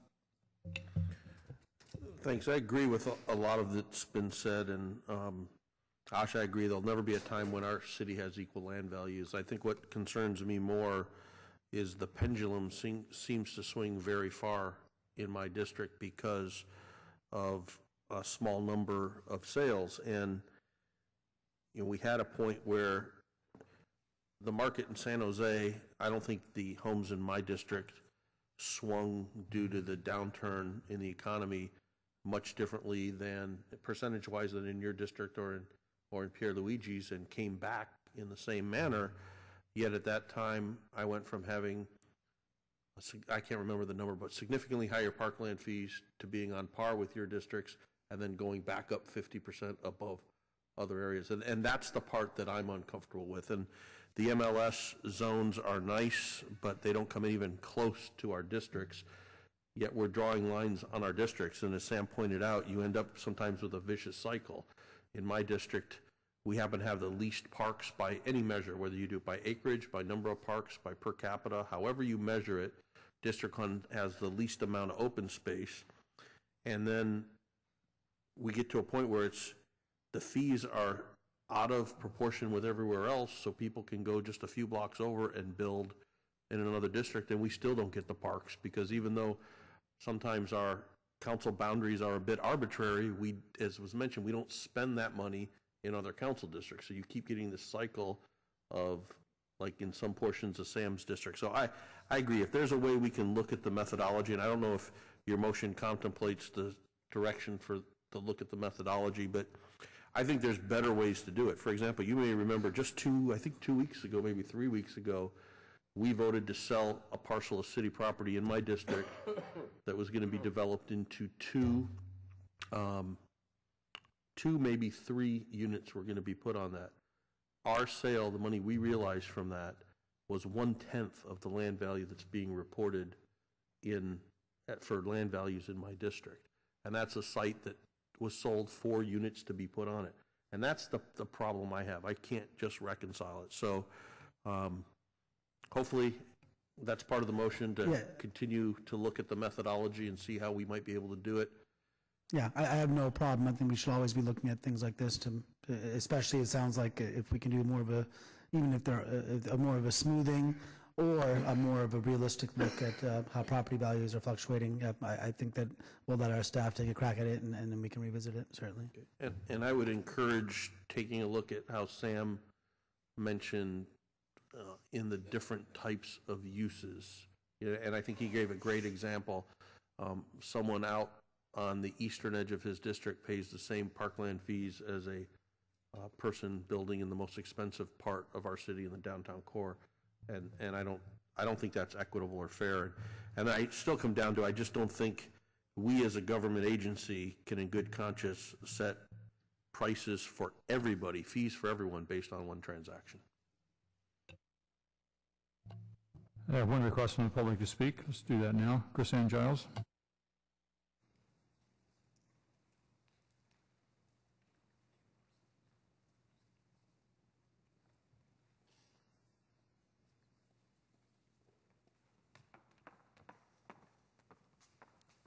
Thank you, Mayor Reed, council members. My name is Chrisanne Giles. I represent the Building Industry Association of the Bay Area, and I appreciate the opportunity to comment today.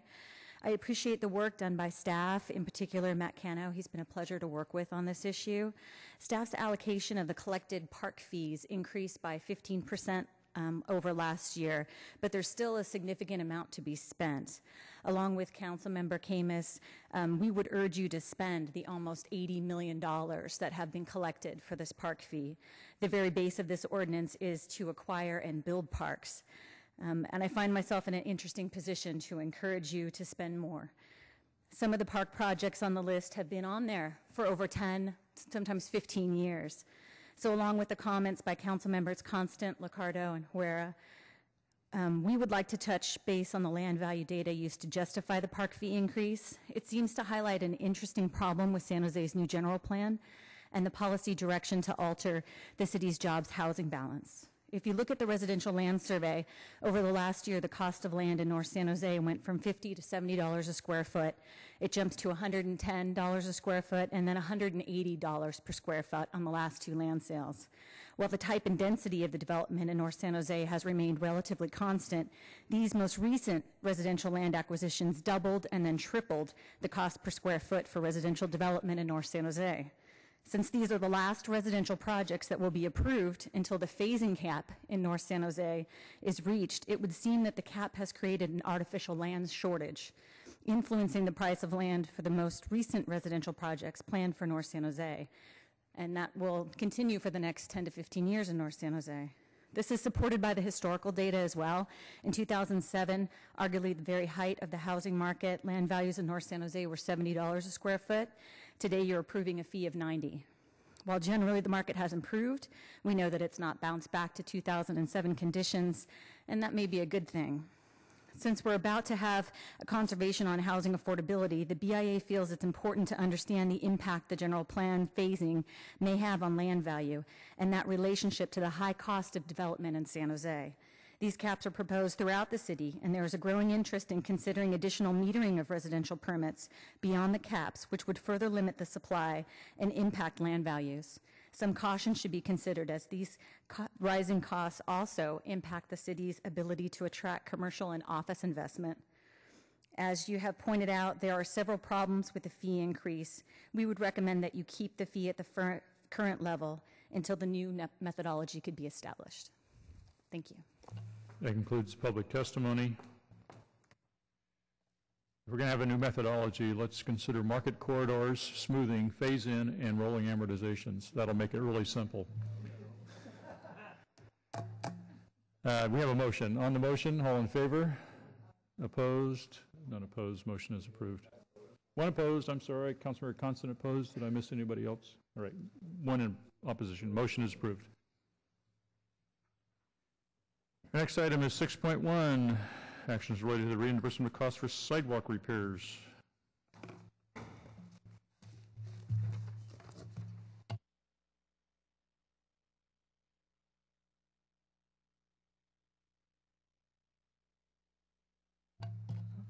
I have a motion to approve. Is there a second? I have a motion with a second. So on this item, I have no requests from the public to speak, no requests from the council to speak on the motion. All in favor? Opposed? None opposed. Motion carries.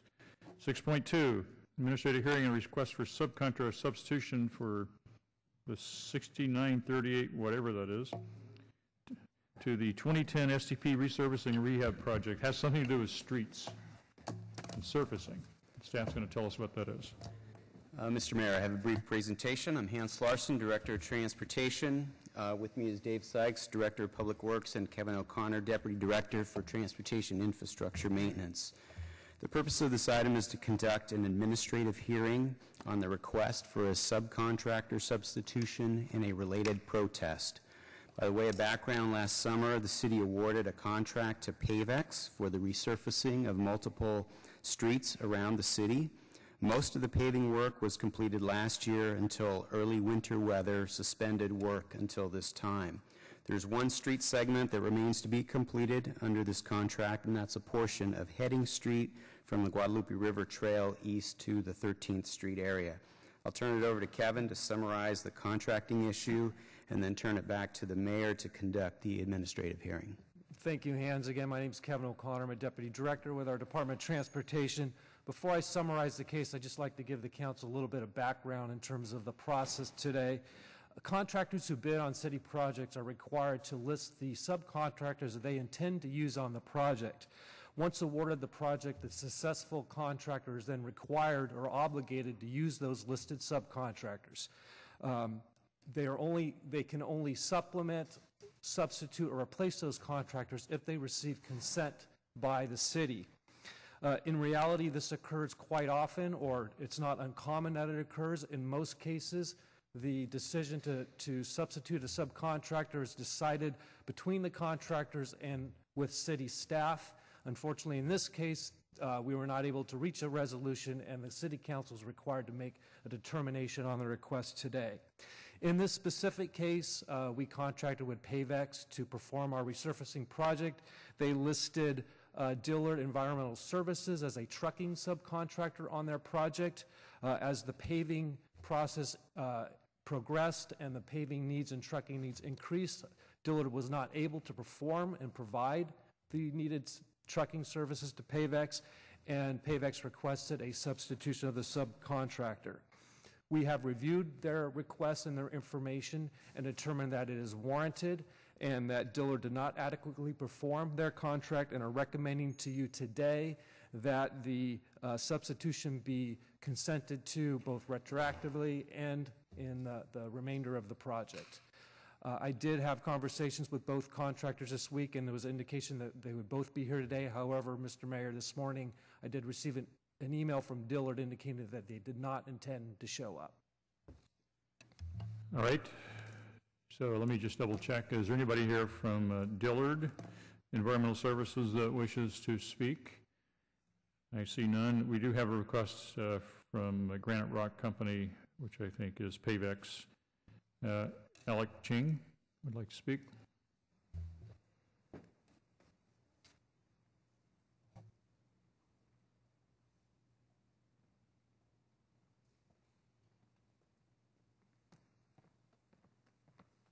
I'm Alec Cheng, Area Manager for Grand Rock Company, Pavex Construction. I was expecting to have Dillard Construction Services here, Environmental Services here today, but so just to summarize, I would encourage the council to approve the substitution per the recommendation of the city staff, so we'll be able to complete the project before fiscal end of this year. That's it. Thank you. Anybody else from the public wish to speak on this matter? I have no additional cards. This is the time. All right, I see nobody else here. That's the conclusion of the hearing. We need some council discussion and perhaps an action. Councilmember KHAMIS. I just had a quick question. Is there any additional cost to substituting the vendor? Not to the city, no. Thank you. We have a motion to approve the staff recommendations, which is consenting retroactively to October 12, 2012 for the substitution as outlined in the staff report. On that motion, all in favor? Opposed? None opposed. Motion is approved. That takes us to the last item of business on the agenda, which is 8.1, an audit of the fire prevention services. We'll have our city auditor and fire chief join us here in a minute. The city auditor will start this presentation.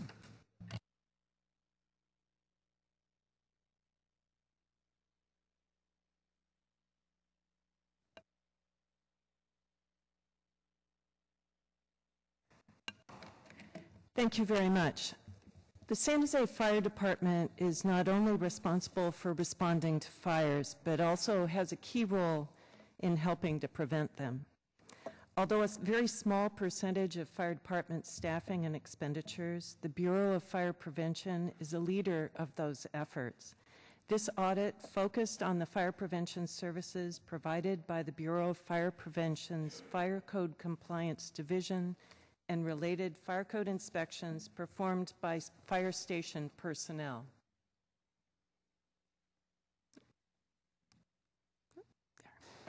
At the time of the audit, the fire department's firehouse database showed about 1,800 locations that the fire department had inspected and notified of fire code violations from 2009 through 2012. They were still outstanding. The majority of those locations had only one violation, but 12% had 5 or more violations. Our report included a list of 28 individual locations with the highest number of outstanding violations. At the time of our review, the department had not yet followed up on those locations to ensure violations had been resolved. The fire department's policy states that an administrative citation shall be issued upon the 3rd site inspection for any violation that has not been corrected. As this table shows, there had been a number of facilities that had numerous inspections but had not been cited. Our report includes 3 recommendations to improve follow-up and enforcement and to also charge for re-inspections conducted by line staff. The second issue was the firehouse is a records management system used by inspectors, department management, line staff, and billing staff. We recommend the Bureau develop clear procedures emphasizing the importance of accurate data entry and the use of reporting tools to manage workload more effectively. To learn how to better use this database as a tool, we recommend the Bureau use resources and training available through its firehouse vendor. The Fire Code Compliance Division recovered most but not all of its costs in the year we reviewed. Under the current fee structure, some types of businesses may pay similar fees but have a very different risk profile and inspection requirements. Our report includes 5 recommendations for addressing the fee structure, billing, and collections, including defining what is non-billable. The current method of prioritizing inspections is based on the department's understanding of state-mandated requirements. A recommendation to develop a risk-based approach to prioritizing workload is still outstanding from a 2003 audit of the Bureau of Fire Prevention. We recommend the development move forward with that risk-based prioritization and assess the extent to which existing resources, including light-duty personnel, could assist with the implementation of the plan.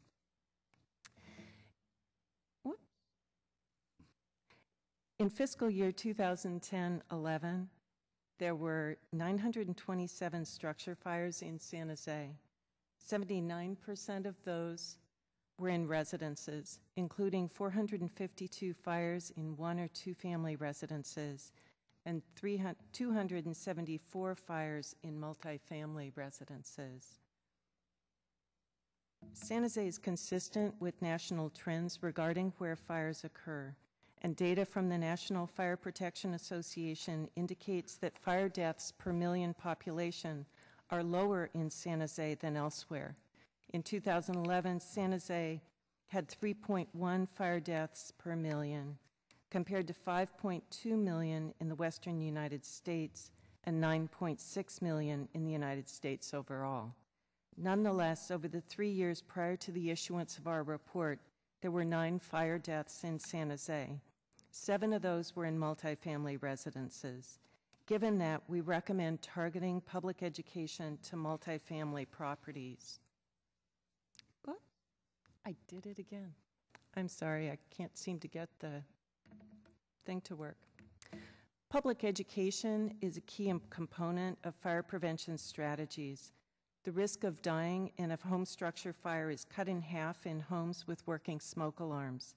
The department previously had reduced, but has plans to resume public education efforts. The zip code data shown here, calculated from the department's firehouse data, shows where those efforts could be targeted. We recommend the fire department develop a public education program working with the community to provide education to children and other high-risk groups, as well as education about and access to smoke detectors, and the department assessed the extent to which light or modified duty firefighters could perform public education activities. Our report includes 20 recommendations to improve fire prevention services in San Jose. Although only 3% of the department's expenditures, the fire department's fire prevention service is a key function, which helps ensure the safety of our community. We presented this report at the Public Safety, Finance, and Strategic Support Committee on April 18th, and the committee recommended to you its acceptance. At this point, I'd like to turn the presentation over to Chief McDonald to discuss the administration's response to the audit and the progress that he and his staff are making to issue and to address the issues identified in the report. Mr. Mayor and Council, Willie McDonald, City's Fire Chief. We could switch over the, okay.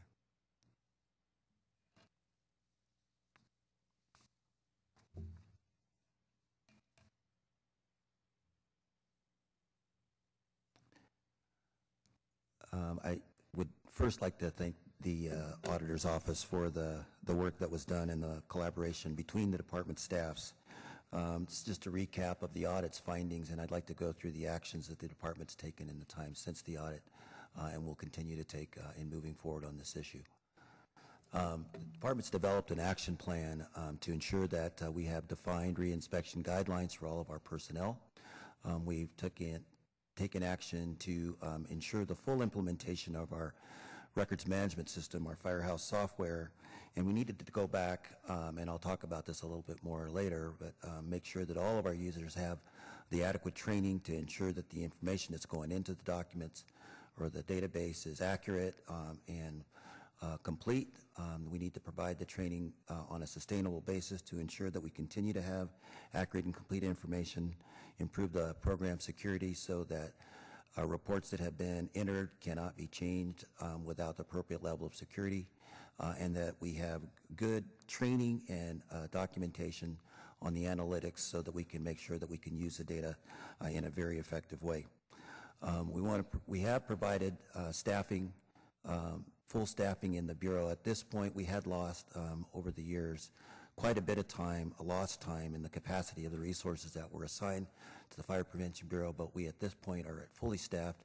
The full authorization that we have in terms of the full-time equivalents in the Bureau all have been fully trained at this point, and we are currently conducting, now that we have a fully trained staff, conducting an evaluation on the amount of inspections that can be done, the capacity of the staff. We also are taking a look at the fee schedule. We want to make sure that we develop criteria for the evaluation of the fee schedule and then bring forward recommendations based upon that. We have conducted re-inspections of all of the businesses that were identified in the audit on page 12. That was the top violations that were identified in any of the businesses that had been inspected over the course of the last few years. In many cases, we've resolved all of the violations or closed the violations in some of the buildings that were, or the occupancies that were identified. 9 of those buildings of the top 28 have been fully closed out. We've been back in all of the others, and we intend for those that have not completely resolved their violations to then, and not made substantial improvements on our next reinspection that will be within 30 days, then to go ahead and cite those folks. And also, we've had the opportunity, all of the high schools that were identified on that chart are in the same school district, and so we've had very promising communications with the superintendent or the assistant superintendent and expect full compliance in that case as well. We are working with our software provider to ensure that our application is fully optimized and the appropriate report security is in place. We have a sustainable training plan that we're working on, and we want to make sure that all of the information that we report to you on an annual basis going forward is accurate and consistent. We have developed a full action plan that's a part of our department's work plan for this next year, and we expect to have it completed within a year's time.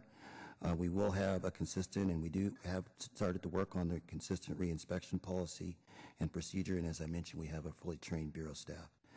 We did add one full-time fire prevention inspector in the Bureau this current fiscal year. We have proposed to add an additional full-time fire prevention inspector for fiscal year 2013 and 14.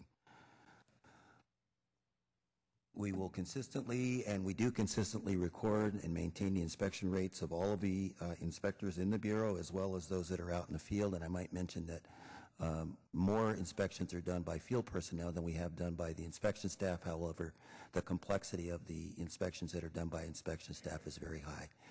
We have initiated and are working directly with our finance department to improve our working relationship, finalize reporting relationships within our Bureau staff to make sure that we are consistently providing the information that finance needs to do the collections.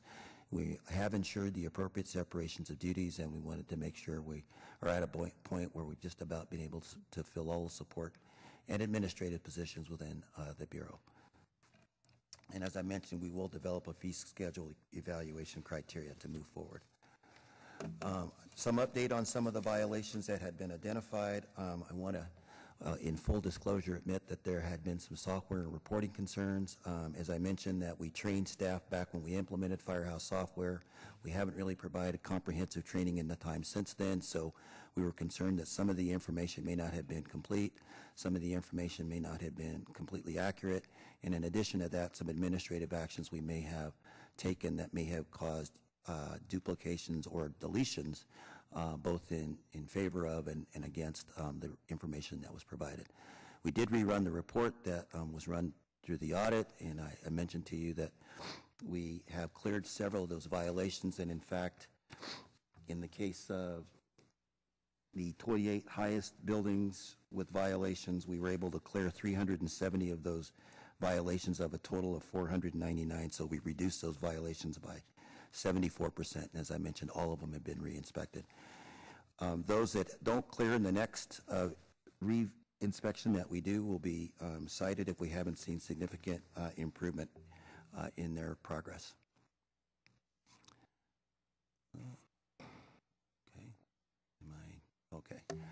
Just in summary, we have implemented a one-year action plan. We will expect regular updates from the Bureau staff and reports provided to give us an understanding of the current conditions of the fire safety of the buildings. We'll make the corrections as indicated. As I say, we'll evaluate the staffing level and we'll review fee recommendations. And we have begun a community outreach and education program. Most of that's being done by our field staff, and as in all departments, many of the cuts that we've had over the years impacted our support positions, including our fire prevention and community outreach staff that we've had. But we have a very dedicated workforce, and so we're doing it on both an as requested as well as a as we can basis. We expect to have a more fully implemented community outreach and education program in the very near future. Mayor and Council, on behalf of the very hardworking and dedicated members of the San Jose Fire Department, I'd like to express my own personal disappointment in the perception that I provided to the Public Safety and Finance Strategic Support Committee with my comments and my presentation at the meeting. That was really not reflective of the commitment to fire safety of our men and women of our organization. We have fully engaged, and we're very focused on making the improvements that were identified in the audit, and we definitely appreciate the support we've received. That's the end of my comments. Able to answer any questions. Thank you. Councilmember Constant. Thank you, Mayor. Thank you, Sharon, for the audit, and Willie, thank you for what obviously has been a lot of work in the time that we saw you at Public Safety Committee. I appreciate the action plan and the details that we were able to go through here at the council meeting versus what we saw at the Public Safety Committee. I think it does speak to how seriously you take this, and I appreciate that. Thank you, sir. You know, when this report came out, it was concerning on a number of levels. The number of violations, the appearance of lack of follow-through, I guess the lack of triggers to ensure that things were followed up on. I'm hoping that the software enhancements and training are able to get us those types of reports where you'll be able to respond quickly.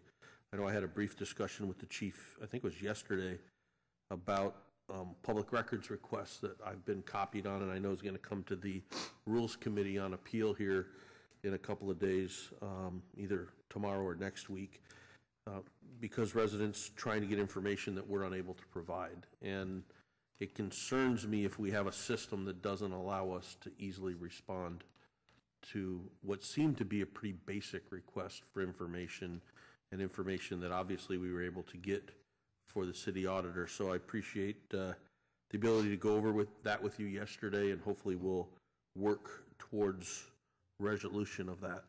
Obviously, anytime we have fire code violations, they're serious because they're serious enough to be put in the fire code. And we know some of them seem relatively minor when you look at them, but in the context of a fire, it's those little things that cause little fires to become big fires, or little fires to trap people in buildings, things of that nature. So I'm glad that we're moving in the right direction there. I know that a couple of my colleagues put out a memo. I think that some of the items that you have in here are some of the issues that we're going to discuss at our follow-up study session on Thursday. I don't know if they're necessarily directly related to the fire prevention audit, but I think they're areas that we definitely need to discuss. I know some of us have opinions that may come from different perspectives, but they all are around these issues. And I think there are issues that we do need to discuss. I don't know if we'll be able to fully cover them in Thursday's study session, but I'm looking forward to having those discussions. So I hope the council will, well, I'll make a motion to approve the memorandum accept the audit as is in the memorandum, and then refer the others to the study session for our discussion, and any follow-up that is needed after that. We might have to have some either follow-ups at the Public Safety Committee or another council study session to fully vet these issues.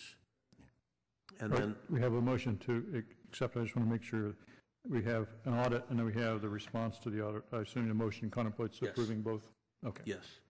And then the only other thing is, in your plan, Chief, you have the regular updates and reports. I assume those are reports from your internal departments to you. Yes, sir. Will we receive any updates either at the Public Safety Committee or at the council 6 months, a year down the line? Absolutely. We'll make sure that happens. Okay, thank you. I had a couple of questions in the, to make sure I understand the data. In recommendation number 5 in the audit is a reference to the number of fires, 952 fires. I believe I got that. That was over a 2-year period. I just want to double check that, but that's the way I read it. Excuse me, what page was that? I lost my page number. It's in recommendation number 5. I believe that is 900. Oh, you're correct. That's over 2 years. Okay. And then I'm going to support the motion. I think the audit is fine and the response is fine, but I just wanted to take note of the fact that this department, like every other department, has suffered staffing losses over the last decade. We don't have as many people as we'd like to do the work that we want, and we just have to acknowledge that it has an impact on the services that we deliver, as well as on the men and women who are delivering the services. But having said that, when we have less people to do the work, that's when prioritization is the most important.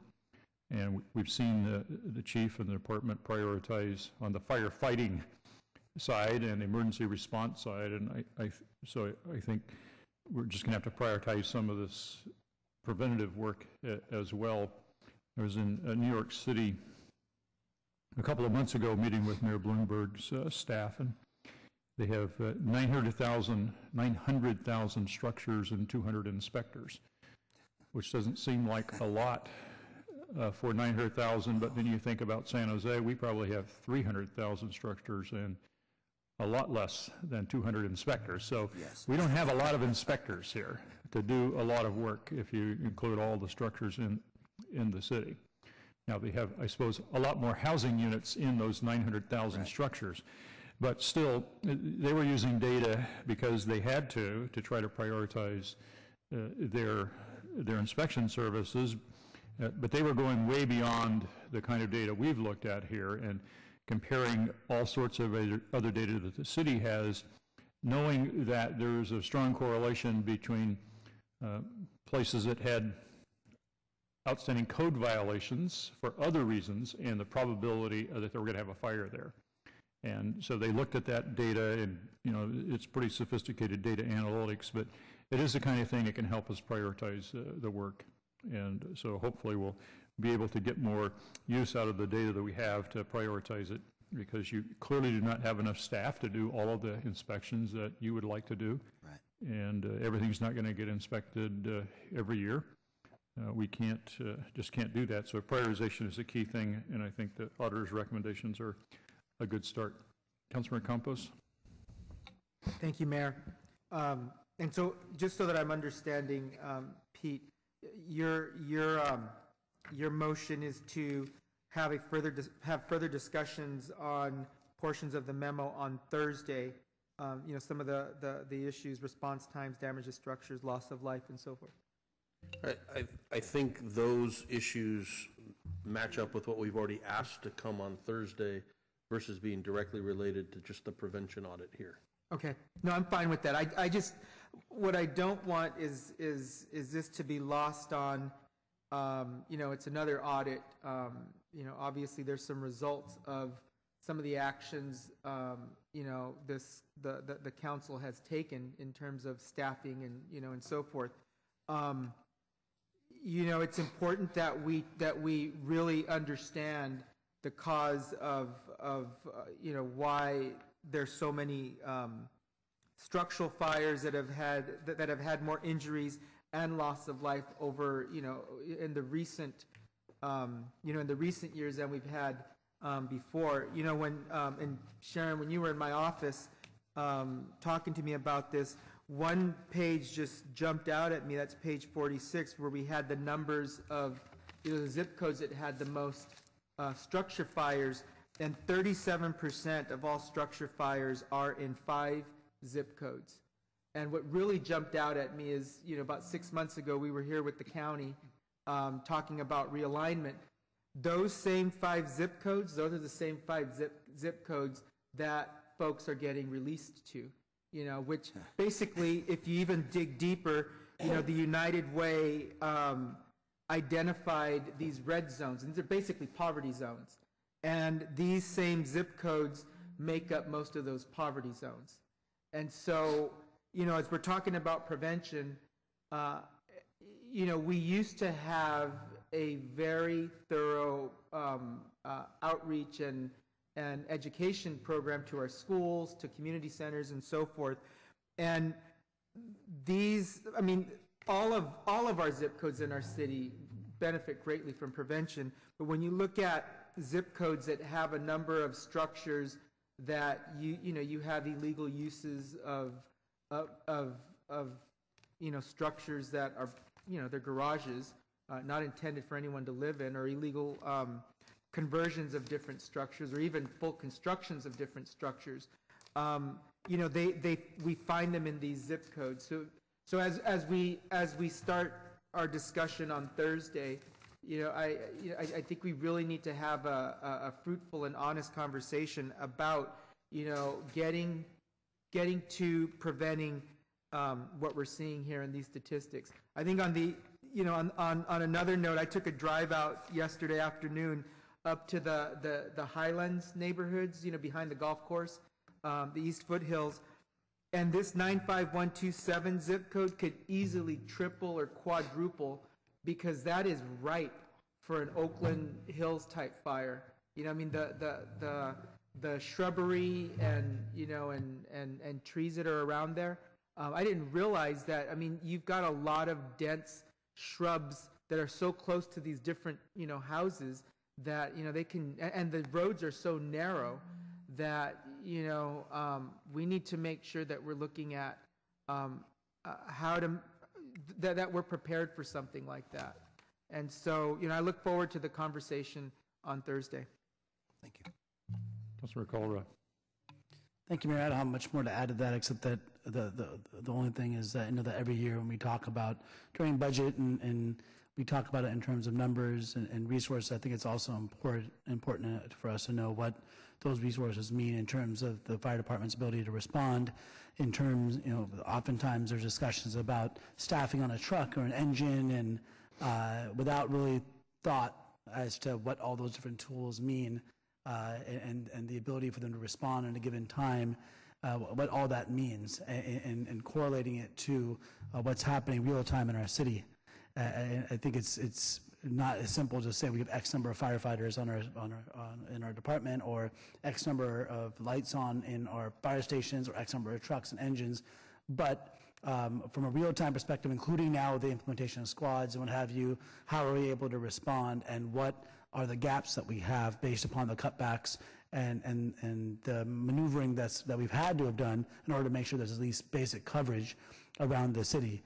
But something basic, like if there's a station that used to have a truck and an engine, now it just has an engine. What are the limitations now of the ability for that station to respond to the surrounding area? But that's just one example. I think that I'm happy to have this discussion further on Thursday, and I know it'll be an ongoing discussion. Councilmember LICCARDO. Thanks, Mayor. I just wanted to raise a concern about, all the concerns have been raised, have certainly been valid and are serious. I guess less serious concern is around Prop 218 and the fees that we're charging. If we're not tracking staff time that's being used in inspections, and if we are, in fact, seeing operations and businesses where risk doesn't really match the fee structure, I am concerned down the road whether or not we're going to end up being able to keep that revenue. And so I hope we will prioritize that as we think about ways to keep a revenue, to keep our operations running. I had a question, Chief, I guess about, as you noted in the report makes clear, the fire station staff is doing the majority of inspections. I recognize maybe the most complex inspections are being done by the inspections unit. And was that true? Well, I guess you weren't here before we had all these staff reductions, but is that sort of the standard operating approach of most departments, where you have the line staff in the stations, the line firefighters in the stations doing that higher percentage of inspections, or is that just because we've lost all these civilians? The history, Mayor and Council, Curtis Jacobson, Fire Marshal. In the history of San Jose, the uniformed inspectors in the Bureau of Fire Prevention have always done the more complex inspections. The line firefighters have always done the educational, the E-facilities, below high school level, and all of the residential fourplex and greater. Okay, so that sort of separation of labor has always existed in the department. And the question I have with that, I don't tend to know what the right answer is, but does the use of firefighter staff in those inspections, does that affect our readiness in any way? In other words, in a perfect world, would you have just an inspections unit, probably many of whom might be civilians, doing a fair number of those inspections just to ensure that firefighters could respond to the priority calls? Mayor, members of the council, Councilmember LICCARDO, it's commonly done the way that we do it here, and there's great value to have our firefighters in the buildings that they'll be responding to, not the least of which is the contact that they have with the responsible parties, the familiarity they have with the buildings that they're responding to. Both of those things enhance our ability to provide emergency services to those structures, and so it's important for us to have those folks in those buildings on a routine basis. I think one of the other things that's really important is that the folks that many of the inspectors that we have in our Fire Prevention Bureau came from the line, go into the Fire Prevention Bureau, and then when they come back out, they have a much greater understanding of systems, construction, how the building is built to help improve the fire safety, how things work in the buildings, and they can share that with others that are in the field. And so the familiarity with the buildings, what's in their district, the targets, how they would even think about responding to those emergencies if there were an emergency there, is really critical and important for our staff. We assign those, though, because they can go and come back. They stay in service when they go to these calls or these inspections, and if they're less complex, so they can leave and come back and pick up where they left off, but they can also get them done a little quicker than you could some of the more complex instances. So in your view, Chief, there's really no significant loss of response time because these guys can just drop what they're doing, a drop of a dime, and get in the truck? I won't say that there's no impact, because in some cases they may be a ways away from their units. So we take that into consideration, but there is great value in having the knowledge and experience and understanding of the buildings that they're responding to. Okay. All right. Thank you very much. Councilmember Rocha. Thank you, Mayor. Thank my colleagues, Councilmember Kalra and Councilmember Campos, for their memo. What it did is remind me to look through a different lens about the audit findings and think in terms of resources, staffing, and policy decisions that this council made that might have had an impact, however small or large, on some of the findings in here. And I think my question now is more towards the city auditor. And forgive me if you did speak to that in here, but is that part, I'm trying to think back to other audits that we've done, and you know, providing services is always compromised when we're reducing our budgets. So that's understandable and to be expected to a certain extent. When we start wading into the public safety territory, then it becomes a different issue and it's not acceptable, as I think we all recognize. But could you talk a little bit about that lens and how you do the audits, not just specific to this one, but maybe other ones where you've run into that issue before? You are absolutely correct, Councilmember. We're running into the issue of reduced staffing in all departments, all of the audits that we're doing. Staff in all of those departments are struggling to keep up and maintain basic internal controls. Systems that were, you know, where the city had a person who was an expert in a system, that person may have left. The Bureau of Fire Prevention, when we looked at their staffing hadn't actually gone down that much in comparison to what we've seen in other departments. What we did see was incredible turnover. So there were several retirements over the last few years. There have been 4 different fire marshals over the last few. Yeah, so I think the fire marshal would like to jump in on that. But it was the turnover, which to us signaled that we really needed to make sure we had the basics covered, that new people coming in would have the ability to run reports out of the database that could tell them where there were outstanding violations. Things were falling through the cracks, I think, because of that turnover. So before you jump in, and I really want to hear what you have to say, as far as recognizing that as you're doing the audits, is there some component or some chapter in here where you would speak to any funding, budgetary, staffing impacts that may have led to some of the discrepancies, or I don't want to use the word failures, but some issues that you identify? Or is that not, in your mind, the scope of the work you do, which is, again, I'm not in your world or your department, maybe that's not something that you would speak to in these audits because the scope and the direction received is not specific to that? You know, I think it is a part of our focus in every audit, and it's something that we certainly have in the background section of the report, and it may be the cause of any finding that we have. What we're struggling with, I think, along with every other city staff member, is so how do we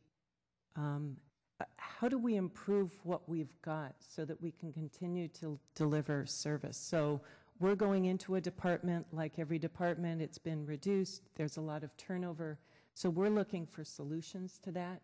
So I guess in response, I would say we don't spend too much time. We do acknowledge the reductions that have gone on in the departments, but we're trying to figure out how we can begin to rebuild the services where we see a service gap as a result of that. Thank you. Councilmember Rocha, to answer your question, 7 of the 9 uniformed personnel inspectors have turned over in the last 3 years, so we've had to do a lot of training. Like the auditor said, 4 fire marshals due to retirement and promotion in the last 4 years, a new staff captain, and a new assistant fire marshal. So everyone in the entire staff uniform has turned over except for 2 inspectors. And if I can contribute, and also we've had folks that have been displaced by some of the reductions. So some that have come to our department from other departments, and some have left the department and gone to other departments. And in some cases, we needed to go track some folks down to find out how they did it before, so that we could make sure that we were evaluating or using the same data again to make things consistent. So there's been a lot of impacts that have been created. And I think in addition to that, there's processes that we had when we perhaps were more fully staffed that haven't been streamlined or changed in any way, that reflect the old staffing levels, that now we really can't process things in the same manner that we used to, because there's just not the people to do some of those things. So all of those things have impacted us, but really I haven't seen an ability for the staff to try to clear some of those things out without just focusing a lot of resources and attention just on those kinds of things. Thank you. So as far as training, when you talked about the turnover on the positions, I mean, the complexity and the importance of the work that they're doing, can you give me a general idea of what it would take in terms of time for someone to be not competent in the position, but well-versed enough in the position where you feel comfortable for them inspecting some of these important structures, so to speak? Generally, when we get a new inspector in, we give them 2 weeks of field training with one of our more senior inspectors. They have to take 3 state fire marshal classes, Prevention 1A, 1B, and 1C, which deal with different aspects of inspection. And then they also do what's called PC 832, which is a powers of arrest, which gives them the ability to cite because they are uniformed officers and they have the ability to cite. Oh, and a 2-week internal academy. That's it? That seems a short amount of time. I mean, that's impressive that these folks are up to speed that quickly. The training that he's talking about is on top of being a trained firefighter. Mm-hmm. Yeah. We have other inspectors that have a bachelor's degree in certain disciplines that give them the background to do some of our hazardous materials inspections. Okay. Gosh, anywhere in a matter of weeks or months, I guess, to get it takes some of us 8 years up here to get well-versed in our job. But thank you. Mr. Mayor, if I might Yes, just certainly, also Chief. respond to the comments from the memo, Councilmember Kalra and CAMPOS. We do intend to provide information about staffing, deployment, the impacts that we have felt for the reductions that we've implemented in the department, some of the changes that we've made, response time, all of those things in the meeting on Thursday. Councilmember Herrera. Thank you, Mayor. I want to thank the auditor for the report and the chief for all the responses, and my council colleagues for their memos. I just had a quick question, a couple of questions, and I think we're going to have a more thorough discussion of a lot of these kinds of issues, I think, later on in the week, so I don't want to belabor it. But I'm looking at page 46 where it shows geographic dispersion of fires in San Jose, all the zip codes related to it. I guess what I'm wondering, and most of these, I guess, are these structure fires, are they mainly residential or commercial? They're mainly residential. Most of the fires that we respond to are residential. And so these wouldn't, I guess I'm trying to get to a question with, I'm probably really asking more about page 13, I think, where you are doing, where it relates to the facilities that have been inspected. And there's a list of those facilities where there were outstanding code violations. How many of those, how many of the ones where we saw fires, locations of 3 or 4 violations, are any of those on the list where we've had, in terms of fires, were they on the list of code violations? No, none of the affected structures on that list had any fire-related activity. Okay. That's good. And, you know, the ones that are really concerning, all the fires are concerning, but the ones especially where we've lost human life. And as it says in here, we differ, San Jose differs a little bit because it's multifamily residences that are often where that occurs. And since that is kind of an educational process for folks, I guess, because we can't go in and inspect everybody's condo and see if they've got a working smoke detector, et cetera. I'm wondering, are we going to try to work with apartment associations like Tri-County and other groups to try to encourage more education and working with landlords as it's done in other areas? I wanted to get the fire chief's thoughts on that. Those are activities and actions that we believe that we will be able to implement, but will be through primarily our field personnel, as we don't have a lot of staff left to do those kinds of things. But I will share that many of our firefighters support activities to educate our community on hazards of fire, smoke detectors, and things like that. We recently had a big group of them go out to the neighborhoods behind Fire Station 21 on Mount Pleasant, knock on each door, offer to provide a smoke detector and a carbon monoxide detector to each of as many as they wanted, actually, and they did the installations, some training. So efforts like that do happen in the organization, and almost always on a requested basis. Yeah, I guess what I'm thinking is an approach involving the community, recognizing that we have decreased resources in the fire department, just like everywhere else in the city, and how can we leverage the public more and organizations where, owners of these apartment complexes, because it's certainly, they certainly would want to have fewer fires happening in their buildings, as well as those occupants. How can we leverage the community more to help out? I mean, do you see some possibility for some volunteerism and some other, folks that are not necessarily firefighters playing a role so we could get the message out more and use our resources? I think in both cases, our on-duty field personnel as well as volunteers and support. In fact, that smoke detector walk that I just mentioned, there were members of all bureaus represented there knocking on doors. But you're right, through homeowner associations, associations in multifamily residences, that's the best way for us to tap in, and particularly when there has been an incident where we can get to everyone. There's a heightened sense of interest. We can go out in that neighborhood and share information. And do we do that? And I know National Night Out, we're talking about, a lot of it's focused on public safety and making sure that, folks know about neighborhood watch and sort of the police side of it. Are we doing the same? Could we use that event too? And I know Councilmember Campos is having an event to discuss National Night Out. Could we use that in terms of educating the public on some of these issues around fire prevention? Councilmember, or do we? We do not have an organized program at this point. We have several of our crew members and staff members that are in the community on I'd say I won't say it's a random basis, but not a formalized basis.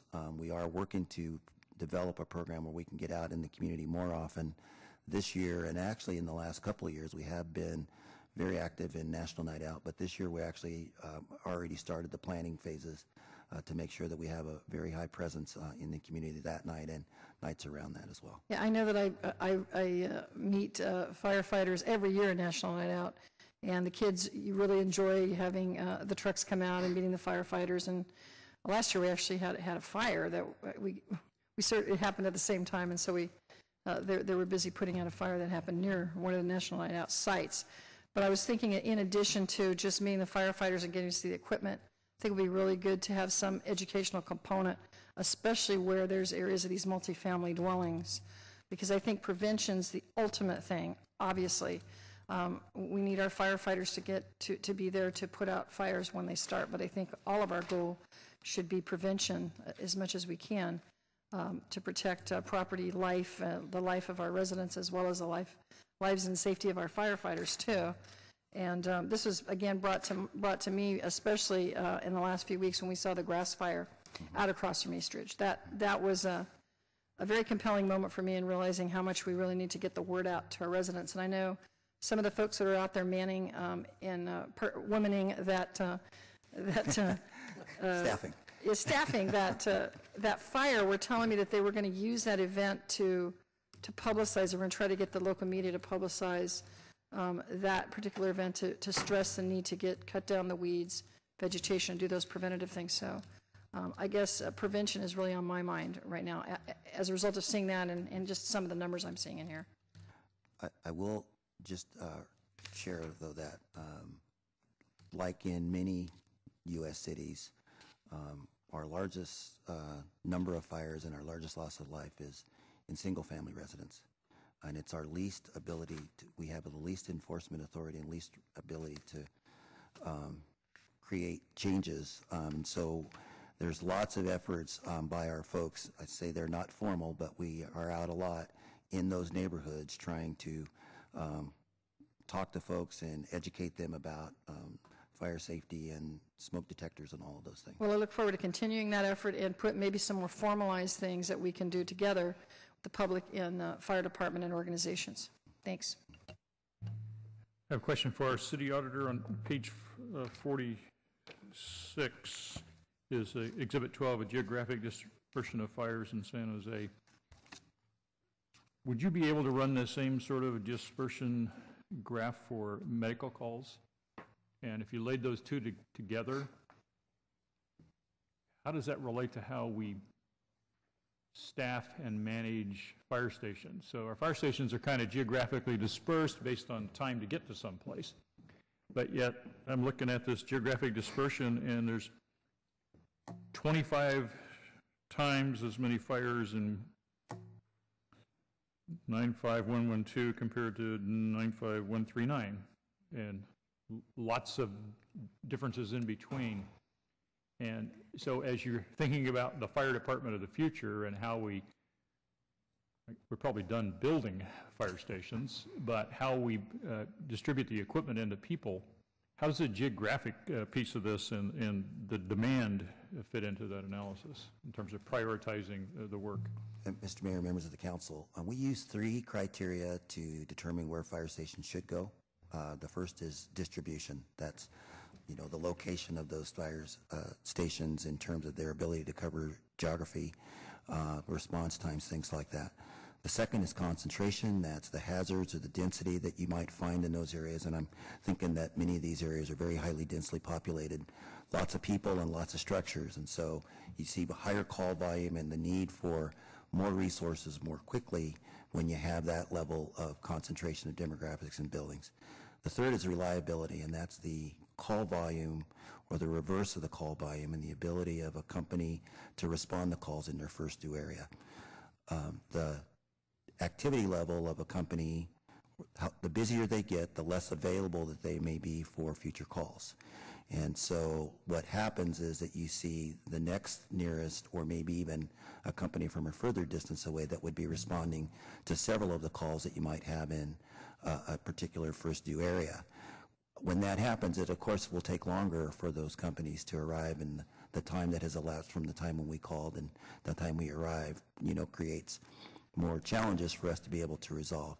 We do look at that information, and so fire stations are closely dispersed in areas where we have high concentration of people and activities and high hazards, not as close together in areas where we have medium or lower hazards, and when there are a lot of distance between hazards and fewer activity, then we have them farther away.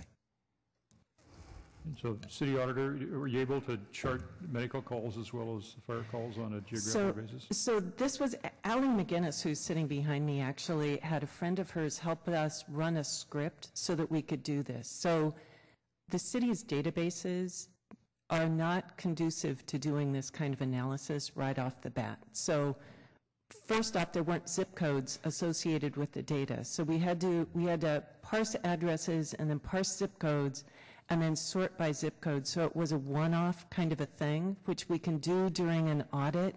It is not something where we have a button that somebody can push to do this. So we could potentially do the same thing for EMS calls or other calls.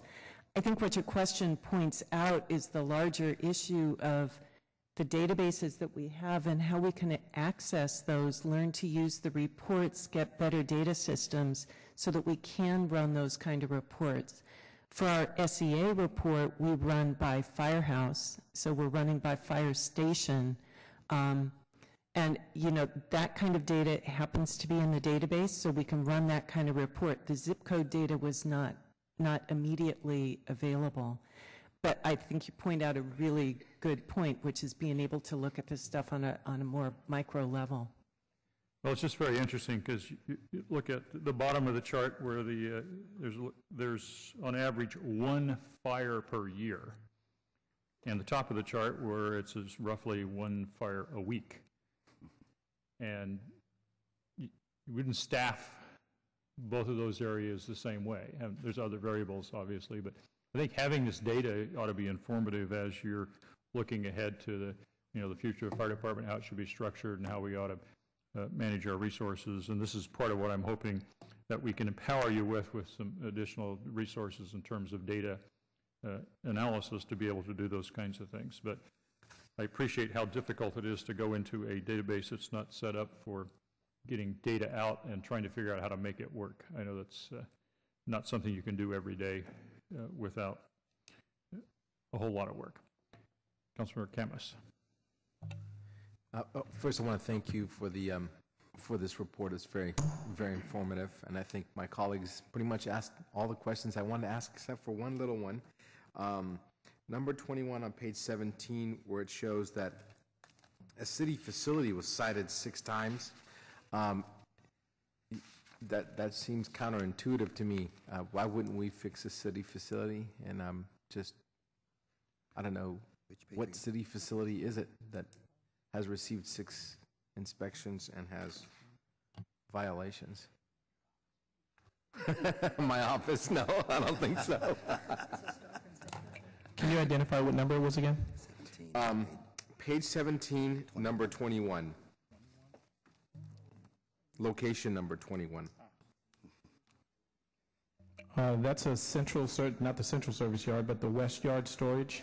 They had some issues related to storage of hazardous materials, most related to storing of diesel fuel for their emergency sewer pumps, and we believe we've worked that out through a variance. Thank you.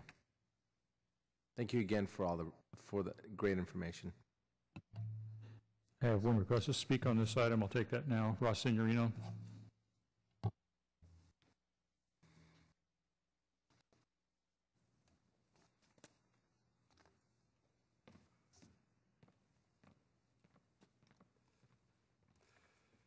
This particular subject is well titled Fire Prevention. I want to take this moment to thank the fire chief and all his staff under him, and all the rank and file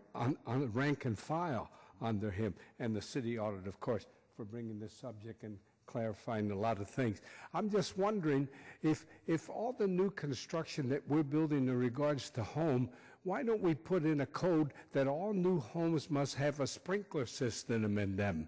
You know, I think this would help our fire department, who's understaffed, and I think the same thing like fire alarms, same thing, smoke fire alarms. They help a lot to save people's lives. And I think in Sunnyvale they have a law that new homes must put in a sprinkling system.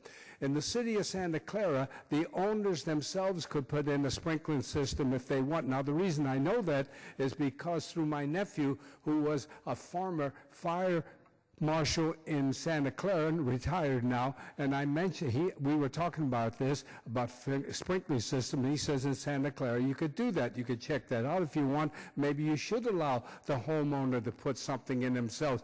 And I think maybe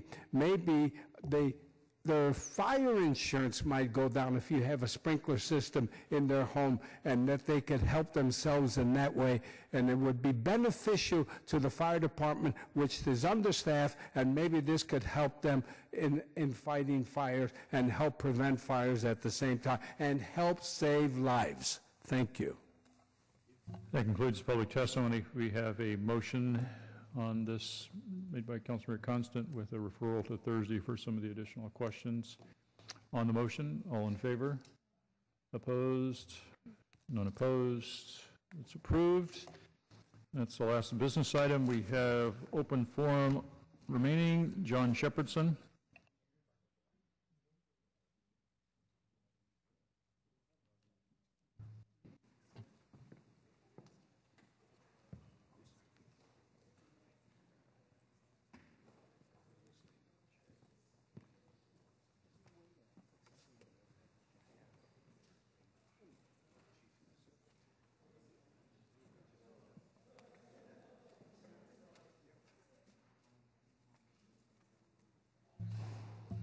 Mr. Shepherdson, you can't bring that stuff up here. Just leave it back there.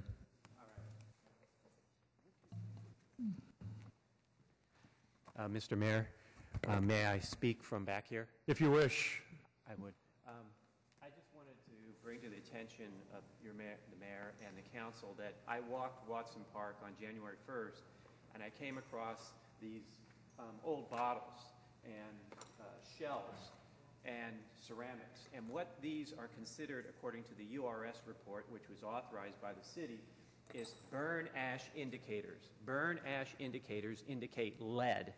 And if you look at the diagram, maybe it's on your screen, it's up above in front of me here, is that the Watson Park was not remediated in the area adjacent to Empire Gardens School. And I've sent you all emails to this effect. The vast majority of the park has been remediated, but this area near the school has not been remediated.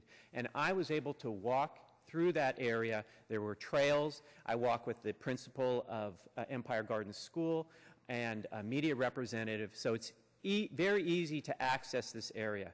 And it's been already documented by URS that the lead levels exceed 255 milligrams per kilogram, which is, the DTS says that for school sites, that's the sort of threshold level that you should not exceed. So it seems to me that I wanted to bring it to the attention of the council through my emails and through this public notice that this area, it seems to me, should have signs posted or some kind of fencing so that the community knows that this area of the park probably has toxic levels of lead.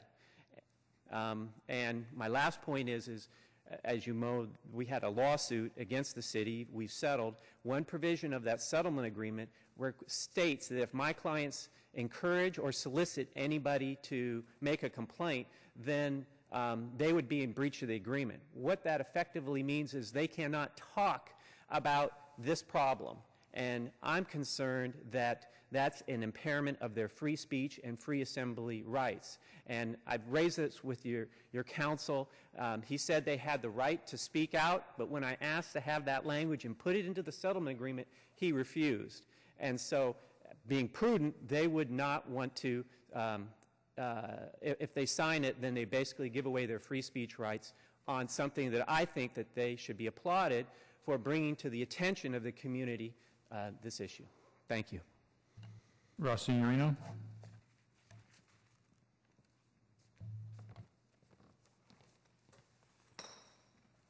Mr. Mayor, I want to thank you for all the effort that you're putting in to fighting graffiti. All of you. I'm sure you all are, without any doubt. It makes the city look ugly. There's no question about it. And I think that somehow or another, maybe we should try to hand out some rewards, a reward for people who see graffiti going on and that they can call it up without have to give in their names or anything. However, you can give the reward that they mention that this graffiti is being done in their area, wherever it may be. Again, somehow or another, I'm wondering if somehow or another technology could come into play here to help fight this graffiti.